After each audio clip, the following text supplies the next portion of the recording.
पंजाबी विभाग ਵੱਲੋਂ ਅੱਜ डॉक्टर दर्शन सिंह तातला यादगारी सैमीनार करवाया जा रहा।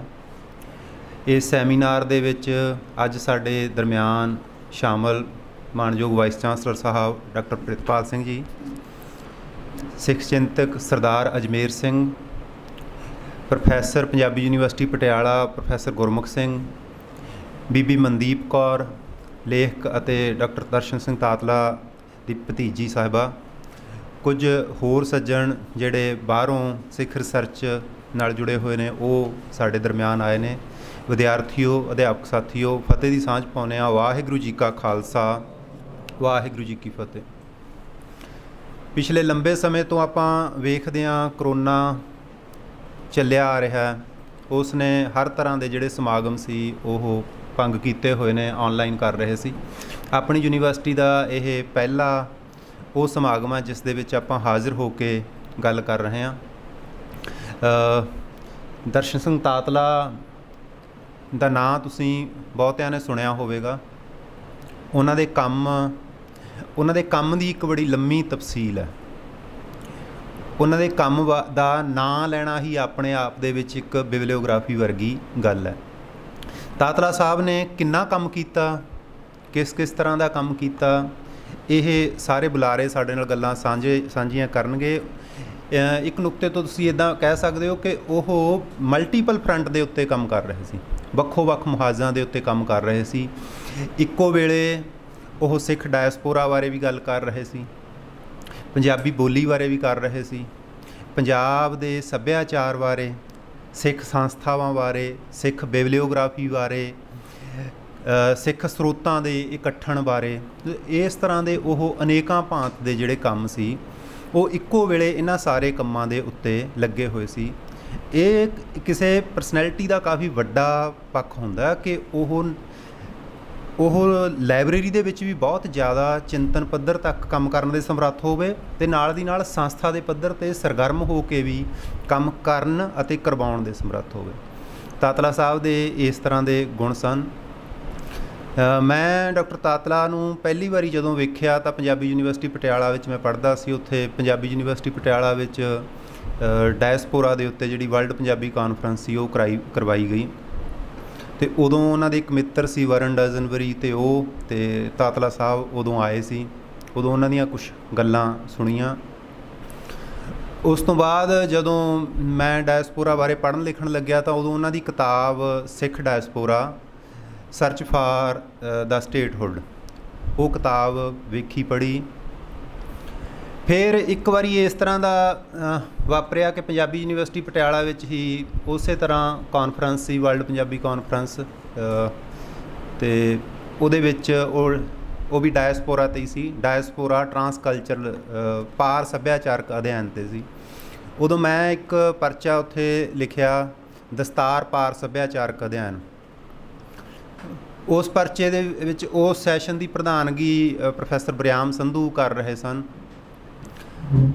ਉਸ ਸਮਾਗਮ ਦੇ ਵਿੱਚ ਮੈਂ ਪਰਚੇ ਦੇ ਵਿੱਚ ਡਾਕਟਰ ਤਾਤਲਾ ਹੋਰਾਂ ਦੇ ਰੈਫਰੈਂਸ ਨਾਲ ਦਸਤਾਰ ਦੀ ਰਾਖੀ ਖਾਤਰ ਜਾਂ ਦਸਤਾਰ ਨੂੰ ਸਿੱਖ ਸੱਭਿਆਚਾਰ, ਸਿੱਖ ਜੀਵਨ ਦਾ ਇੱਕ ਅਨਿਵਾਰੀ ਅੰਗ ਹੋਣ ਦੇ ਵਜੋਂ ਕੁਝ ਹਵਾਲੇ ਦਿੱਤੇ। ਉਹਨਾਂ ਹਵਾਲਿਆਂ ਤੋਂ ਬਾਅਦ ਗੱਲਬਾਤ ਹੋਈ, ਗਦਰ ਲਹਿਰ ਦੇ ਬਾਰੇ ਵੀ ਗੱਲਬਾਤ ਹੋਈ।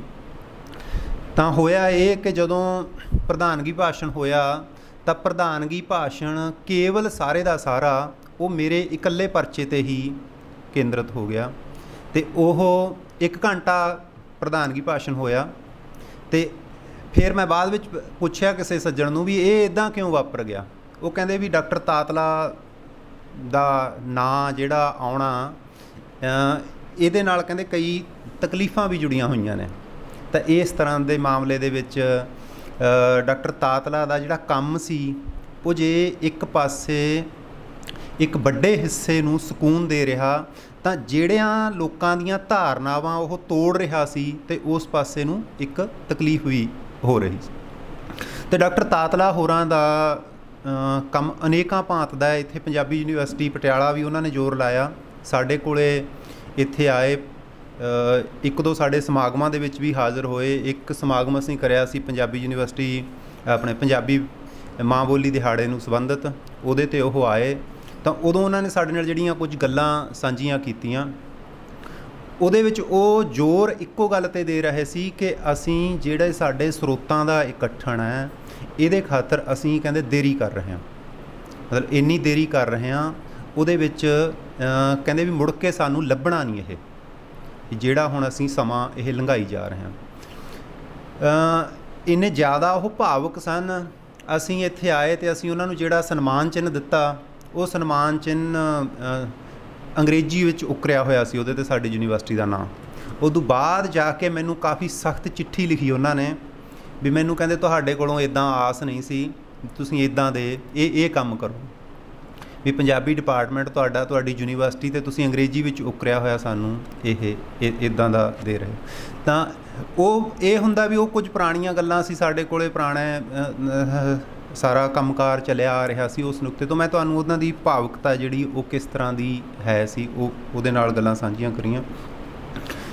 ਉਹਨਾਂ ਦੇ ਇੱਕ ਦੋ ਵਾਰੀ ਮੈਂ ਪਿੰਡ ਗਿਆ ਅਤੇ ਜਦੋਂ ਪਿੰਡ ਗਏ ਤਾਂ ਉਹਨਾਂ ਦਾ ਉਹ ਘਰ ਹੈ, ਬਾਹਰੋਂ ਵਾਪਸ ਆ ਕੇ ਉਸ ਘਰ ਦੇ ਵਿੱਚ ਰਹਿ ਰਹੇ ਸੀ। ਉਹਦੇ ਵਿੱਚ ਬਹੁਤ ਜ਼ਿਆਦਾ ਸਮੱਗਰੀ ਸਾਂਭੀ ਹੋਈ 1984 ਬਾਰੇ, ਉਸ ਤੋਂ ਪਹਿਲਾਂ ਦੀਆਂ ਜਿਹੜੀਆਂ ਅਖਬਾਰਾਂ ਦੀ ਉਹਦੀ ਸਮੱਗਰੀ ਬਾਰੇ। ਅਤੇ ਦੂਸਰੇ ਪਾਸੇ ਨਾਲ ਦੀ ਨਾਲ ਇੱਕ ਜਿੱਡਾ ਇਹ ਆਪਣਾ ਕਮਰਾ ਹੈ, ਇਸ ਤਰ੍ਹਾਂ ਦੇ ਕਮਰੇ ਦੇ ਵਿੱਚ ਉਹ ਕਲਰਡ ਪ੍ਰਿੰਟ ਕੱਢ ਕੇ ਸਿੱਖ ਡਾਇਸਪੋਰਾ ਦੀ ਹਿਸਟਰੀ ਸੀ ਜਿਹੜੀ ਉਸ ਨੂੰ ਫੋਟੋਗ੍ਰਾਫੀ ਦੇ ਨਾਲ ਨਾਲ ਐਲੈਬੋਰੇਟ ਕਰ ਰਹੇ ਸੀ। ਉਹਨਾਂ ਦਿਨਾਂ ਦੇ ਵਿੱਚ ਸਿੱਖ ਡਾਇਸਪੋਰਾ ਦਾ ਇਤਿਹਾਸ ਹੈ ਜਿਹੜਾ ਉਹ ਵੀ ਬਹੁਤ ਮਹੱਤਵਪੂਰਨ ਆ ਲਿਖਣਾ। ਜਦੋਂ ਜਿਹੜੇ ਸੱਜਣ ਬਾਹਰਲੇ ਦੇਸੀ ਗਏ ਨੇ, ਉਹ ਜਦੋਂ ਤੁਸੀਂ ਉੱਥੇ ਬੰਦਿਆਂ ਨੂੰ ਮਿਲੋ ਤਾਂ 1984 ਤੋਂ ਪਹਿਲਾਂ ਉੱਥੇ ਗੁਰਦੁਆਰਿਆਂ ਦਾ ਇੰਤਜ਼ਾਮ ਜਾਂ ਗੁਰਦੁਆਰਿਆਂ ਦਾ ਪ੍ਰਬੰਧ ਕਿੰਨਾ ਲੋਕਾਂ ਕੋਲੇ ਸੀ, ਕਿਸ ਤਰ੍ਹਾਂ ਦਾ ਸੀ। 1984 ਤੋਂ ਬਾਅਦ ਬੰਦਿਆਂ ਨੂੰ ਕਿਸ ਤਰ੍ਹਾਂ ਦੀ ਜੱਦੋ-ਜਹਿਦ ਕਰਨੀ ਪਈ ਅਤੇ ਕਿਸ ਤਰ੍ਹਾਂ ਦਾ ਫਰਕ ਪਿਆ ਸਾਰੀ ਗ੍ਰਾਮਰ ਦੇ ਵਿੱਚ, ਰਿਲੇਸ਼ਨਸ਼ਿਪ ਦੀ ਗ੍ਰਾਮਰ ਦੇ ਵਿੱਚ। ਉਹਦੇ ਵਿੱਚ ਇਸ ਨੁਕਤੇ ਤੋਂ ਤਾਤਲਾ ਸਾਹਿਬ ਲਿਖ ਰਹੇ ਸਨ। ਕਿੰਨੀਆਂ ਹੀ ਭਾਂਤ ਦੀਆਂ ਗੱਲਾਂ ਨੇ ਜਿਹੜੀਆਂ ਤਾਤਲਾ ਸਾਹਿਬ ਬਾਰੇ ਕੀਤੀਆਂ ਜਾ ਸਕਦੀਆਂ ਨੇ। ਉਹਨਾਂ ਬਾਰੇ ਉਹਨਾਂ ਦੀ ਯਾਦ ਵਜੋਂ, ਉਹਨਾਂ ਦੇ ਚਿੰਤਨ ਵਜੋਂ, ਉਹਨਾਂ ਦੇ ਕੰਮ ਵਜੋਂ ਸਭ ਤੋਂ ਵੱਡੀ ਦਿੱਕਤ ਜਿਹੜੀ ਆਈ ਵੀ ਹੈ ਜੇ ਆਪਣੇ ਕੋਲ ਪਬਲੀਕੇਸ਼ਨ ਜਿਹੜੀ ਪੰਜਾਬ ਦੇ ਵਿੱਚ ਉਹਨਾਂ ਦੀ ਉਸ ਤਰੀਕੇ ਅਵੇਲੇਬਲ ਨਹੀਂ ਹੈਗੀ। ਪੰਜਾਬੀ ਯੂਨੀਵਰਸਿਟੀ ਪਟਿਆਲਾ ਨੇ ਇੱਕ ਕਿਤਾਬ ਉਹਨਾਂ ਦੀ ਛਾਪੀ ਹੋਈ ਆ 15-20 ਸਾਲ ਪਹਿਲਾਂ, ਬਰਤਾਨੀਆ ਵਿੱਚ ਪੰਜਾਬੀ ਭਾਸ਼ਾ, ਡਾਇਸਪੋਰਾ ਪੰਜਾਬੀ ਲਈ ਕੀ ਕੰਮ ਕਰ ਰਿਹਾ, ਲਗਭਗ 250-300 ਪੰਨੇ ਦੀ ਕਿਤਾਬ ਆ। ਉਹ ਕਿਤਾਬ ਵੇਖੀ ਜਾ ਸਕਦੀ ਆ। ਸਿੱਖ ਡਾਇਸਪੋਰਾ ਜਾਂ ਪੰਜਾਬੀ ਡਾਇਸਪੋਰਾ ਪੰਜਾਬੀ ਲਈ ਕਿੱਦਾਂ ਕੰਮ ਕਰ ਰਿਹਾ, ਉਹਨਾਂ ਨੂੰ ਮੁਸ਼ਕਲਾਂ ਕਿੱਦਾਂ ਦੀਆਂ ਆ ਰਹੀਆਂ ਨੇ, ਪੜ੍ਹਾਉਣ ਦੇ ਵਿੱਚ ਕਿੱਦਾਂ ਦੀਆਂ ਆ ਰਹੀਆਂ ਨੇ, ਉੱਥੋਂ ਦੇ ਪ੍ਰਸ਼ਾਸਨ ਦੇ ਵਿੱਚ ਉਹਨਾਂ ਨੇ ਕਿੱਦਾਂ ਜੱਦੋ-ਜਹਿਦ ਕੀਤੀ। ਇਸ ਤਰ੍ਹਾਂ ਦਾ ਉਹਨਾਂ ਦਾ ਤਾਤਲਾ ਸਾਹਿਬ ਦਾ ਜਿਹੜਾ ਕੰਮ ਹੈ ਉਹ ਵੱਡੇ ਪੱਧਰ 'ਤੇ ਆ। ਮੈਂ ਹੁਣ ਤੁਹਾਡੇ ਨਾਲ ਜੇ ਫੇਰ ਮੌਕਾ ਮਿਲਿਆ ਦੁਬਾਰਾ ਮੈਂ ਸਾਂਝੀਆਂ ਗੱਲਾਂ ਕਰ ਲਵਾਂਗਾ। ਇਹ ਹੁਣ ਆਪਾਂ ਬਾਹਰੋਂ ਜਿਹੜੇ ਆਏ ਸੱਜਣ ਨੇ ਉਹਨਾਂ ਸਾਰਿਆਂ ਨੂੰ ਮੌਕਾ ਦੇਣਾ। ਮੈਂ ਇਸ ਸਮਾਗਮ ਦੇ ਵਿੱਚ ਅੱਜ ਪਹੁੰਚਣ ਦੇ ਉੱਤੇ ਮੁੱਖ ਬੁਲਾਰੇ ਵਜੋਂ ਸਾਡੇ ਕੋਲ ਸਰਦਾਰ ਅਜਮੇਰ ਸਿੰਘ ਹੋਰੀ ਪਹੁੰਚੇ ਨੇ। ਉਹਨਾਂ ਦਾ ਅਸੀਂ ਨਿੱਘਾ ਸਵਾਗਤ ਕਰਦੇ ਹਾਂ। ਪਹਿਲੀ ਵਾਰੀ ਸਾਡੀ ਯੂਨੀਵਰਸਿਟੀ ਵਿੱਚ ਆਏ ਨੇ, ਸਿੱਖ ਚਿੰਤਕ ਨੇ। ਤੁਸੀਂ ਉਹਨਾਂ ਦੀਆਂ ਕਿਤਾਬਾਂ, ਤਕਰੀਰਾਂ ਨਾਲ ਜੁੜੇ ਹੋਏ ਹੋਵੋਗੇ। ਬਹੁਤ ਸੰਗਤ ਉਹਨਾਂ ਨੂੰ ਸੁਣਦੀ ਹੈ, ਸਰੋਤੇ ਨੇ ਉਹਨਾਂ ਦੇ। ਸਰਦਾਰ ਅਜਮੇਰ ਸਿੰਘ ਹੋਰਾਂ ਦਾ ਨਿੱਘਾ ਸਵਾਗਤ ਹੈ। ਪ੍ਰੋਫੈਸਰ ਗੁਰਮੁਖ ਸਿੰਘ ਜਿਨ੍ਹਾਂ ਦਾ ਸਾਡੇ ਨਾਲ ਰਾਬਤਾ ਬੜੇ ਲੰਮੇ ਸਮੇਂ ਤੋਂ ਆ, ਪੰਜਾਬੀ ਵਿਭਾਗ ਪੰਜਾਬੀ ਯੂਨੀਵਰਸਿਟੀ ਪਟਿਆਲਾ ਵਿੱਚ ਪ੍ਰੋਫੈਸਰ ਨੇ, ਇੱਥੇ ਸਾਡੇ ਆਉਂਦੇ ਜਾਂਦੇ ਰਹਿੰਦੇ ਨੇ। ਪ੍ਰੋਫੈਸਰ ਸਾਹਿਬ ਦਾ ਵੀ ਅਸੀਂ ਨਿੱਘਾ ਸਵਾਗਤ ਕਰਦੇ ਹਾਂ। ਬੀਬਾ ਮਨਦੀਪ ਕੌਰ ਜਿਨ੍ਹਾਂ ਨੇ ਤਾਤਲਾ ਸਾਹਿਬ ਨਾਲ ਰਲ ਕੇ ਕੁਝ ਕੰਮ ਵੀ ਕੀਤੇ, ਕੁਝ ਕਿਤਾਬਾਂ ਦੇ ਵਿੱਚ ਹੋਰ ਕੁਝ ਖੋਜ ਕਾਰਜਾਂ ਦੇ ਵਿੱਚ ਸਾਂਝ ਪਾਈ ਹੈ, ਅਤੇ ਇਹਨਾਂ ਦਾ ਵੀ ਅਸੀਂ ਨਿੱਘਾ ਸਵਾਗਤ ਕਰਦੇ ਹਾਂ। ਇਸ ਤੋਂ ਸਿਵਾਏ ਹੋਰ ਜਿਹੜੇ ਸੱਜਣ ਬਾਹਰੋਂ ਆਏ ਹੋਏ ਨੇ ਉਹਨਾਂ ਦਾ ਵੀ ਇਸ ਸੈਮੀਨਾਰ ਦੇ ਵਿੱਚ ਨਿੱਘਾ ਸਵਾਗਤ ਆ। ਵਿਦਿਆਰਥੀਆਂ ਦਾ ਅਤੇ ਸਾਰੇ ਅਧਿਆਪਕ ਸਾਹਿਬਾਨ ਦਾ ਸਭ ਤੋਂ ਅਖੀਰ ਦੇ ਵਿੱਚ ਸਭ ਤੋਂ ਵੱਧ ਧੰਨਵਾਦ ਅਤੇ ਸਵਾਗਤ ਸਾਡੇ ਮਾਣਯੋਗ ਵਾਈਸ ਚਾਂਸਲਰ ਸਾਹਿਬ डॉक्टर प्रितपाल सिंह जी, जिन्हां दे सदका, जिन्हां दे उद्यम सदका, जिन्हां दी प्रेरणा सदका असीं अज ये समागम कर सके हाँ। असीं उन्हां नूं बेनती कीती कि तातला साहब वड्डी हस्ती ने, जिन्हां दे बारे एक समागम, यादगारी समागम करन दी लोड़ आ, तां उन्हां ने सानूं झट प्रवानगी दे दित्ती ते अज भी साडे विच शामिल ने। उन्हां दा स्वागत भी करदे हां ते धन्नवाद भी करदे हां। इन्नियां कुछ बेनतियां नाल फतेह गजाउंदा। वाहिगुरू जी का खालसा, वाहिगुरू जी की फतेह।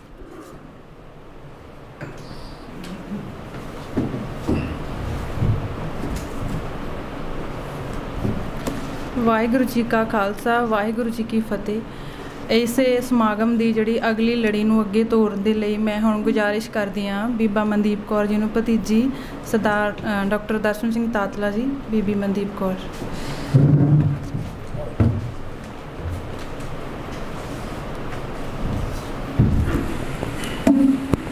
वाहिगुरू जी का खालसा, वाहिगुरू जी की फतेह। सब तो पहला मैं अपने वालों ते सारे तातला परिवार वालों बहुत तह दिल तो शुक्रगुजार हाँ श्री गुरु ग्रंथ साहिब वर्ल्ड यूनिवर्सिटी इत्थों की भूमि का, पवित्र भूमि है फतेहगढ़ साहब की, ते वाइस चांसलर साहब का, सारे फैकल्टी मैंबरस का, खास करके पंजाबी विभाग के मुखी डॉक्टर सिकंदर सिंह हुणां दा, डॉक्टर सुखविंदर सिंह हुणां दा डीन अकादमिक मामले, इस तो इलावा डॉक्टर दर्शन सिंह तातला जिन्होंने मैं दर्शन अंकल ही कहांगी, उन्होंने बहुत ही प्यारे दोस्त ते सिख चिंतक सरदार अजमेर सिंह जी होरां दा, पंजाबी विभाग तो पहुँचे डॉक्टर गुरमुख सिंह होरां दा, ते उस सारे पतवंते सज्जणा का साडे पिंड तो भी पहुँचे हुए ने बहुत ही सत्कारयोग हस्ती सरदार गुरमेल सिंह जी होरी,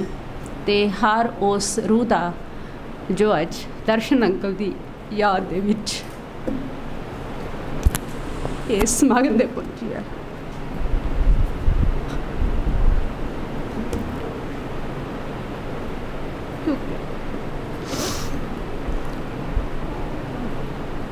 उन्हां दे अकादमिक कद बारे शायद तुहाडे विचों कुछ विद्यार्थी जानते हैं, शायद नहीं जानते। सो उन्हां दियां अकादमिक पद्धर ते जो पंजाबी समाज नूं देण है उस बारे अपने कोल बुलारे सरदार अजमेर सिंह जी हुणी, डॉक्टर गुरमुख सिंह हुणी करनगे, पर मैं कुछ गल्लां परिवारक मैंबर के तौर पर जो उन्हां दा इन्ना लंबा समा पंजाब दे विच रहिंदियां साडे नाल गुजरिया, सो उस बारे थोड़े नाल कुछ यादां सांझियां करांगी। कोई भी लेखक आ जां कोई खोज दे आधारित खोजी आ, वो उन्ना चिर नहीं लिख सकता जिन्ना चिर उस दर्द नूं अपने मन ते नहीं हंडाउंदा। सो अंकल ने 1947 के बारे, 1984 बारे जां परदेसी पंजाबियां बारे, घट गिणती लोगों के मसलियां बारे जो भी लिखिया तो उन्होंने शब्दों के राही, अखरां के राही, पर जे मैं कहाँ अखर बहुत छोटे पै जाते आ जदों असी ये गल करिए कि उन्होंने इस सारी चीज़ नूं, इस पीड़ नूं मन ते किवें हटाया। क्योंकि एक तो हुंदी आ कहण दी गल है ना, ते एक हुंदी आ देखण दी, क्योंकि असी खुद उन्होंने देखा घर दे खूंजे विच बैठ के टेबल ते पंजाब दे लई अथरू बहाउंदे होए, कल्ले रहिंदे सीगे, थोड़ा फर्क नाल साडा घर सी। रूटीन उन्हां दा इह सीगा, असी रात नूं, क्योंकि उन्हां दा सारा परिवार, उन्हां दे बच्चे सारे इंग्लैंड दे विच वैल सैटल्ड ने, ते उन्हां नूं इस गल दा दुख ये नहीं सीगा कि लोग परदेसां विच जाके क्यों बस जांदे आ, पर उन्हां नूं इह सीगा कि इस धरती नाल ओह नाता तोड़ लैंदे आ। ये उन्हां वास्ते दुखदाई गल सी। ये पीड़ उन्हां दे हर लिखत दे विच, हर मन दे विच हर वेले रहिंदी सी। सो असी सवेर वेले जदों भी उन्होंने उठना 4 साढ़े 4 बजे उठते सार, क्योंकि बाहरों असी रात नूं लॉक लगाते सीगे, लॉक लगा के तो उन्होंने सवेरे फोन करना कि मनदीप मैं उठ खड़िया भी मैं चाह बना ली आ, तुसी आ जाओ ना। असी आम तौर पर 5 साढ़े 5 एक 1997 तो वो वापस आ गए सीगे पंजाब दे विच, ਤੇ ਉਸ ਤੋਂ ਬਾਅਦ ਤੋਂ ਰੂਟੀਨ ਸੀਗਾ ਇਹ 2000 ਤੱਕ ਤਾਂ ਜਿਵੇਂ ਸਾਡਾ ਪੜ੍ਹਾਈ ਦਾ ਜ਼ਿਆਦਾ ਸਮਾਂ ਸੀ, ਪਰ 2001 ਤੋਂ ਕੋਈ ਵੀ ਦਿਨ ਇਹੋ ਜਿਹਾ ਨਹੀਂ ਸੀਗਾ ਜਦੋਂ ਇਹ ਰੂਟੀਨ ਟੁੱਟਿਆ ਹੋਵੇ। ਸੋ ਅਸੀਂ ਸਵੇਰੇ ਜਾਣਾ, ਮੈਂ ਤੇ ਮੇਰੀ ਸਿਸਟਰ ਜੱਸ ਹੈਗੀ ਆ, ਪਹਿਲੀ ਵਾਰ ਹੋਇਆ ਕਿ ਮਤਲਬ ਉਹ ਸਾਡਾ ਨਾਮ ਇਕੱਠਿਆਂ ਦਾ ਹੀ ਸੀਗਾ, ਜੱਸ ਤੇ ਮਨਦੀਪ ਹਨ। ਉਹਨਾਂ ਨੇ ਫ਼ੋਨ ਕਰਨਾ ਅਤੇ ਅਸੀਂ ਜਾਣਾ, ਲੌਕ ਖੋਲ੍ਹਣਾ, ਉੱਥੇ ਕੰਪਿਊਟਰ 'ਤੇ ਲੈਪਟਾਪ 'ਤੇ ਬੈਠੇ ਹੁੰਦੇ ਸੀ। ਮੈਂ ਇਸ ਕਰਕੇ ਗੱਲਾਂ ਕਰ ਰਹੀ ਹਾਂ ਕਿਉਂਕਿ ਇੱਥੇ ਵਿਦਿਆਰਥੀ ਵੀ ਨੇ, ਭਵਿੱਖ ਲਈ ਤੁਸੀਂ ਅੱਗੇ ਖੋਜੀ ਵੀ ਹੋ, ਹੈ ਨਾ। ਤੁਹਾਡੇ ਮਨ ਵਿੱਚ ਵੀ ਕੁਛ ਚਾਹਨਾ ਹੋਊਗੀ ਲਿਖਣ ਦੀ, ਕੁਛ ਖੋਜ ਕਰਨ ਦੀ, ਕਿ ਕਿਸ ਤਰ੍ਹਾਂ ਇਹ ਸਿਰੜ ਦੇ ਨਾਲ ਗੱਲਾਂ ਕੀਤੀਆਂ ਜਾਂਦੀਆਂ ਨੇ। ਸਧਾਰਨ ਨਹੀਂ ਇਹ ਕਿ ਜੋ ਮਨ ਵਿੱਚ ਆਇਆ ਅਤੇ ਆਪਾਂ ਲਿਖ ਦਿੱਤਾ। ਸੋ ਉਹਨਾਂ ਨੇ ਬੈਠੇ ਹੋਣਾ, ਅਸੀਂ ਜਾਣਾ, ਦੁਬਾਰਾ ਚਾਹ ਪੀਣੀ ਆ, ਕਈ ਵਾਰ ਤਾਂ ਦੁਬਾਰਾ ਚਾਹ ਬਣਾ ਲੈਣੀ, ਅਤੇ ਨਹੀਂ ਉਹਨਾਂ ਨੇ ਜਿਸ ਤਰ੍ਹਾਂ ਆਪਣਾ ਸਵੇਰ ਦਾ ਜਿੰਨਾ ਟਾਈਮ ਉਹਨਾਂ ਨੂੰ ਥੋੜ੍ਹਾ ਚਾਨਣ ਜੇ ਹੁਣ ਤੱਕ, ਫਿਰ ਸੈਰ ਨੂੰ ਚਲੇ ਜਾਣਾ ਅਤੇ ਅਸੀਂ ਲੌਕ ਖੋਲ੍ਹ ਲਿਆਉਂਦੇ ਸੀਗੇ। ਫਿਰ ਸੈਰ ਤੋਂ ਬਾਹਰੋਂ ਆ ਕੇ ਉਹਨਾਂ ਦਾ ਇੱਕ ਛੋਟਾ ਜਿਹਾ ਪਲਾਟ ਬਗੀਚੀ ਸੀਗੀ ਜਿਹਦੇ ਵਿੱਚ ਉਹਨਾਂ ਨੇ ਆਪਦਾ ਕੰਮ ਕਰਨਾ ਸਵੇਰ ਦਾ। ਫਿਰ ਆ ਕੇ ਨਹਾ ਧੋ ਕੇ ਨਿਤਨੇਮ ਕਰਕੇ ਫਿਰ ਗੁਰਦੁਆਰਾ ਸਾਹਿਬ ਜਾਣਾ। ਗੁਰਦੁਆਰਾ ਸਾਹਿਬ ਜਾਂਦੇ ਉਹਨਾਂ ਨੇ ਸਾਡੇ ਘਰ ਨਾਲ ਹੀ ਸੀ, ਸਾਨੂੰ ਵਿੰਡੋ ਵਿੱਚ ਪਤਾ ਲੱਗ ਜਾਂਦਾ ਸੀ ਉਹਨਾਂ ਦੀ ਖੁੰਡੀ ਦੀ ਆਵਾਜ਼ ਦਾ, ਤਾਂ ਸਾਨੂੰ ਪਤਾ ਲੱਗਦਾ ਸੀ, ਚਾਹ ਬਣਾ ਲੈਂਦੇ ਸੀਗੇ ਜਦੋਂ ਵਾਪਸ ਆਇਆ ਨੂੰ। ਫਿਰ ਉਹਨਾਂ ਨੇ ਜਾ ਕੇ ਬੈਠ ਜਾਣਾ, ਕੰਮ ਵਾਲੀ ਲੜਕੀ ਨੇ ਆ ਜਾਣਾ, ਉਹਨੇ ਸਫਾਈ ਕਰਕੇ ਜਾਂਦੇ ਹੋਏ ਚਾਬੀ ਸਾਡੇ ਘਰ ਦੇ ਜਾਣੀ। ਅਤੇ ਜਦੋਂ ਮੈਂ ਸਕੂਲ ਦੇ ਵਿੱਚ ਪੜ੍ਹਾਉਂਦੀਆਂ ਸੀ, ਵਾਪਸ 3 3:30 ਜਾ ਕੇ ਦਰਵਾਜ਼ਾ ਖੋਲ੍ਹਣਾ ਬਾਹਰੋਂ ਲੌਕ, ਅਤੇ ਅੰਕਲ ਉਸੇ ਹੀ ਟੇਬਲ 'ਤੇ ਬੈਠੇ, ਉੱਥੇ ਹੀ ਬੈਠੇ ਹੁੰਦੇ ਸੀਗੇ। ਉਹਨਾਂ ਨੇ ਕੰਮ ਕਰਦੇ ਹੋਣਾ, ਪੜ੍ਹਦੇ ਹੋਣਾ।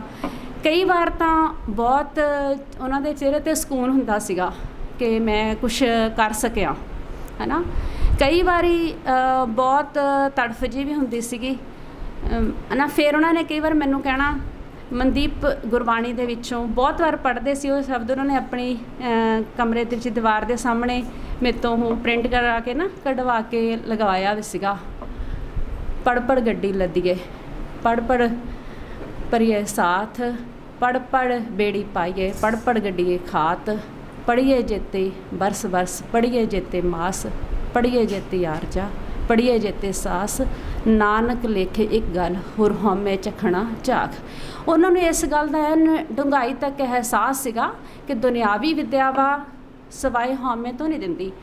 ਫਿਰ ਉਹਨਾਂ ਨੇ ਕਈ ਵਾਰ ਇਸ ਤਰ੍ਹਾਂ ਬੇਜ਼ਾਰ ਜੇ ਵੀ ਹੋ ਜਾਣਾ, ਪਰ ਉਹਨਾਂ ਨੂੰ ਜਿਹੜੀ ਲਿਖਣ ਦੀ ਧੁਰ ਅੰਦਰੋਂ ਤੜਫ ਸੀ ਉਹ ਟਿਕਣ ਨਹੀਂ ਸੀ ਦਿੰਦੀ। ਫਿਰ ਉਹਨਾਂ ਨੇ ਕਹਿਣਾ, ਮੈਂ ਆਪ ਦੇ ਲਈ ਨਹੀਂ ਲਿਖਦਾ, ਵੀ ਗੁਰੂ ਨਾਨਕ ਜਿਵੇਂ ਪ੍ਰੇਰ ਰਿਹਾ ਵਾ ਨਾ, ਮੈਂ ਮਤਲਬ ਇਹ ਤੜਫ ਆ ਪੰਜਾਬ ਲਈ ਮੇਰੀ, ਜਿਹੜੀ ਮੈਂ ਸਾਂਝੀ ਕਰਨੀ ਚਾਹੁੰਦਾ ਹਾਂ।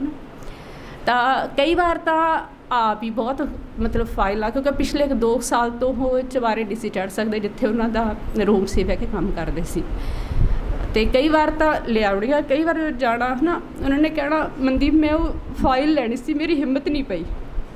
ਫਿਰ ਜਾਣਾ ਸੀ ਅਤੇ ਅੰਕਲ ਉੱਪਰੋਂ ਸਮਾਨ ਲਿਆ ਕੇ ਦੇਣਾ ਉਤਾਰ ਕੇ।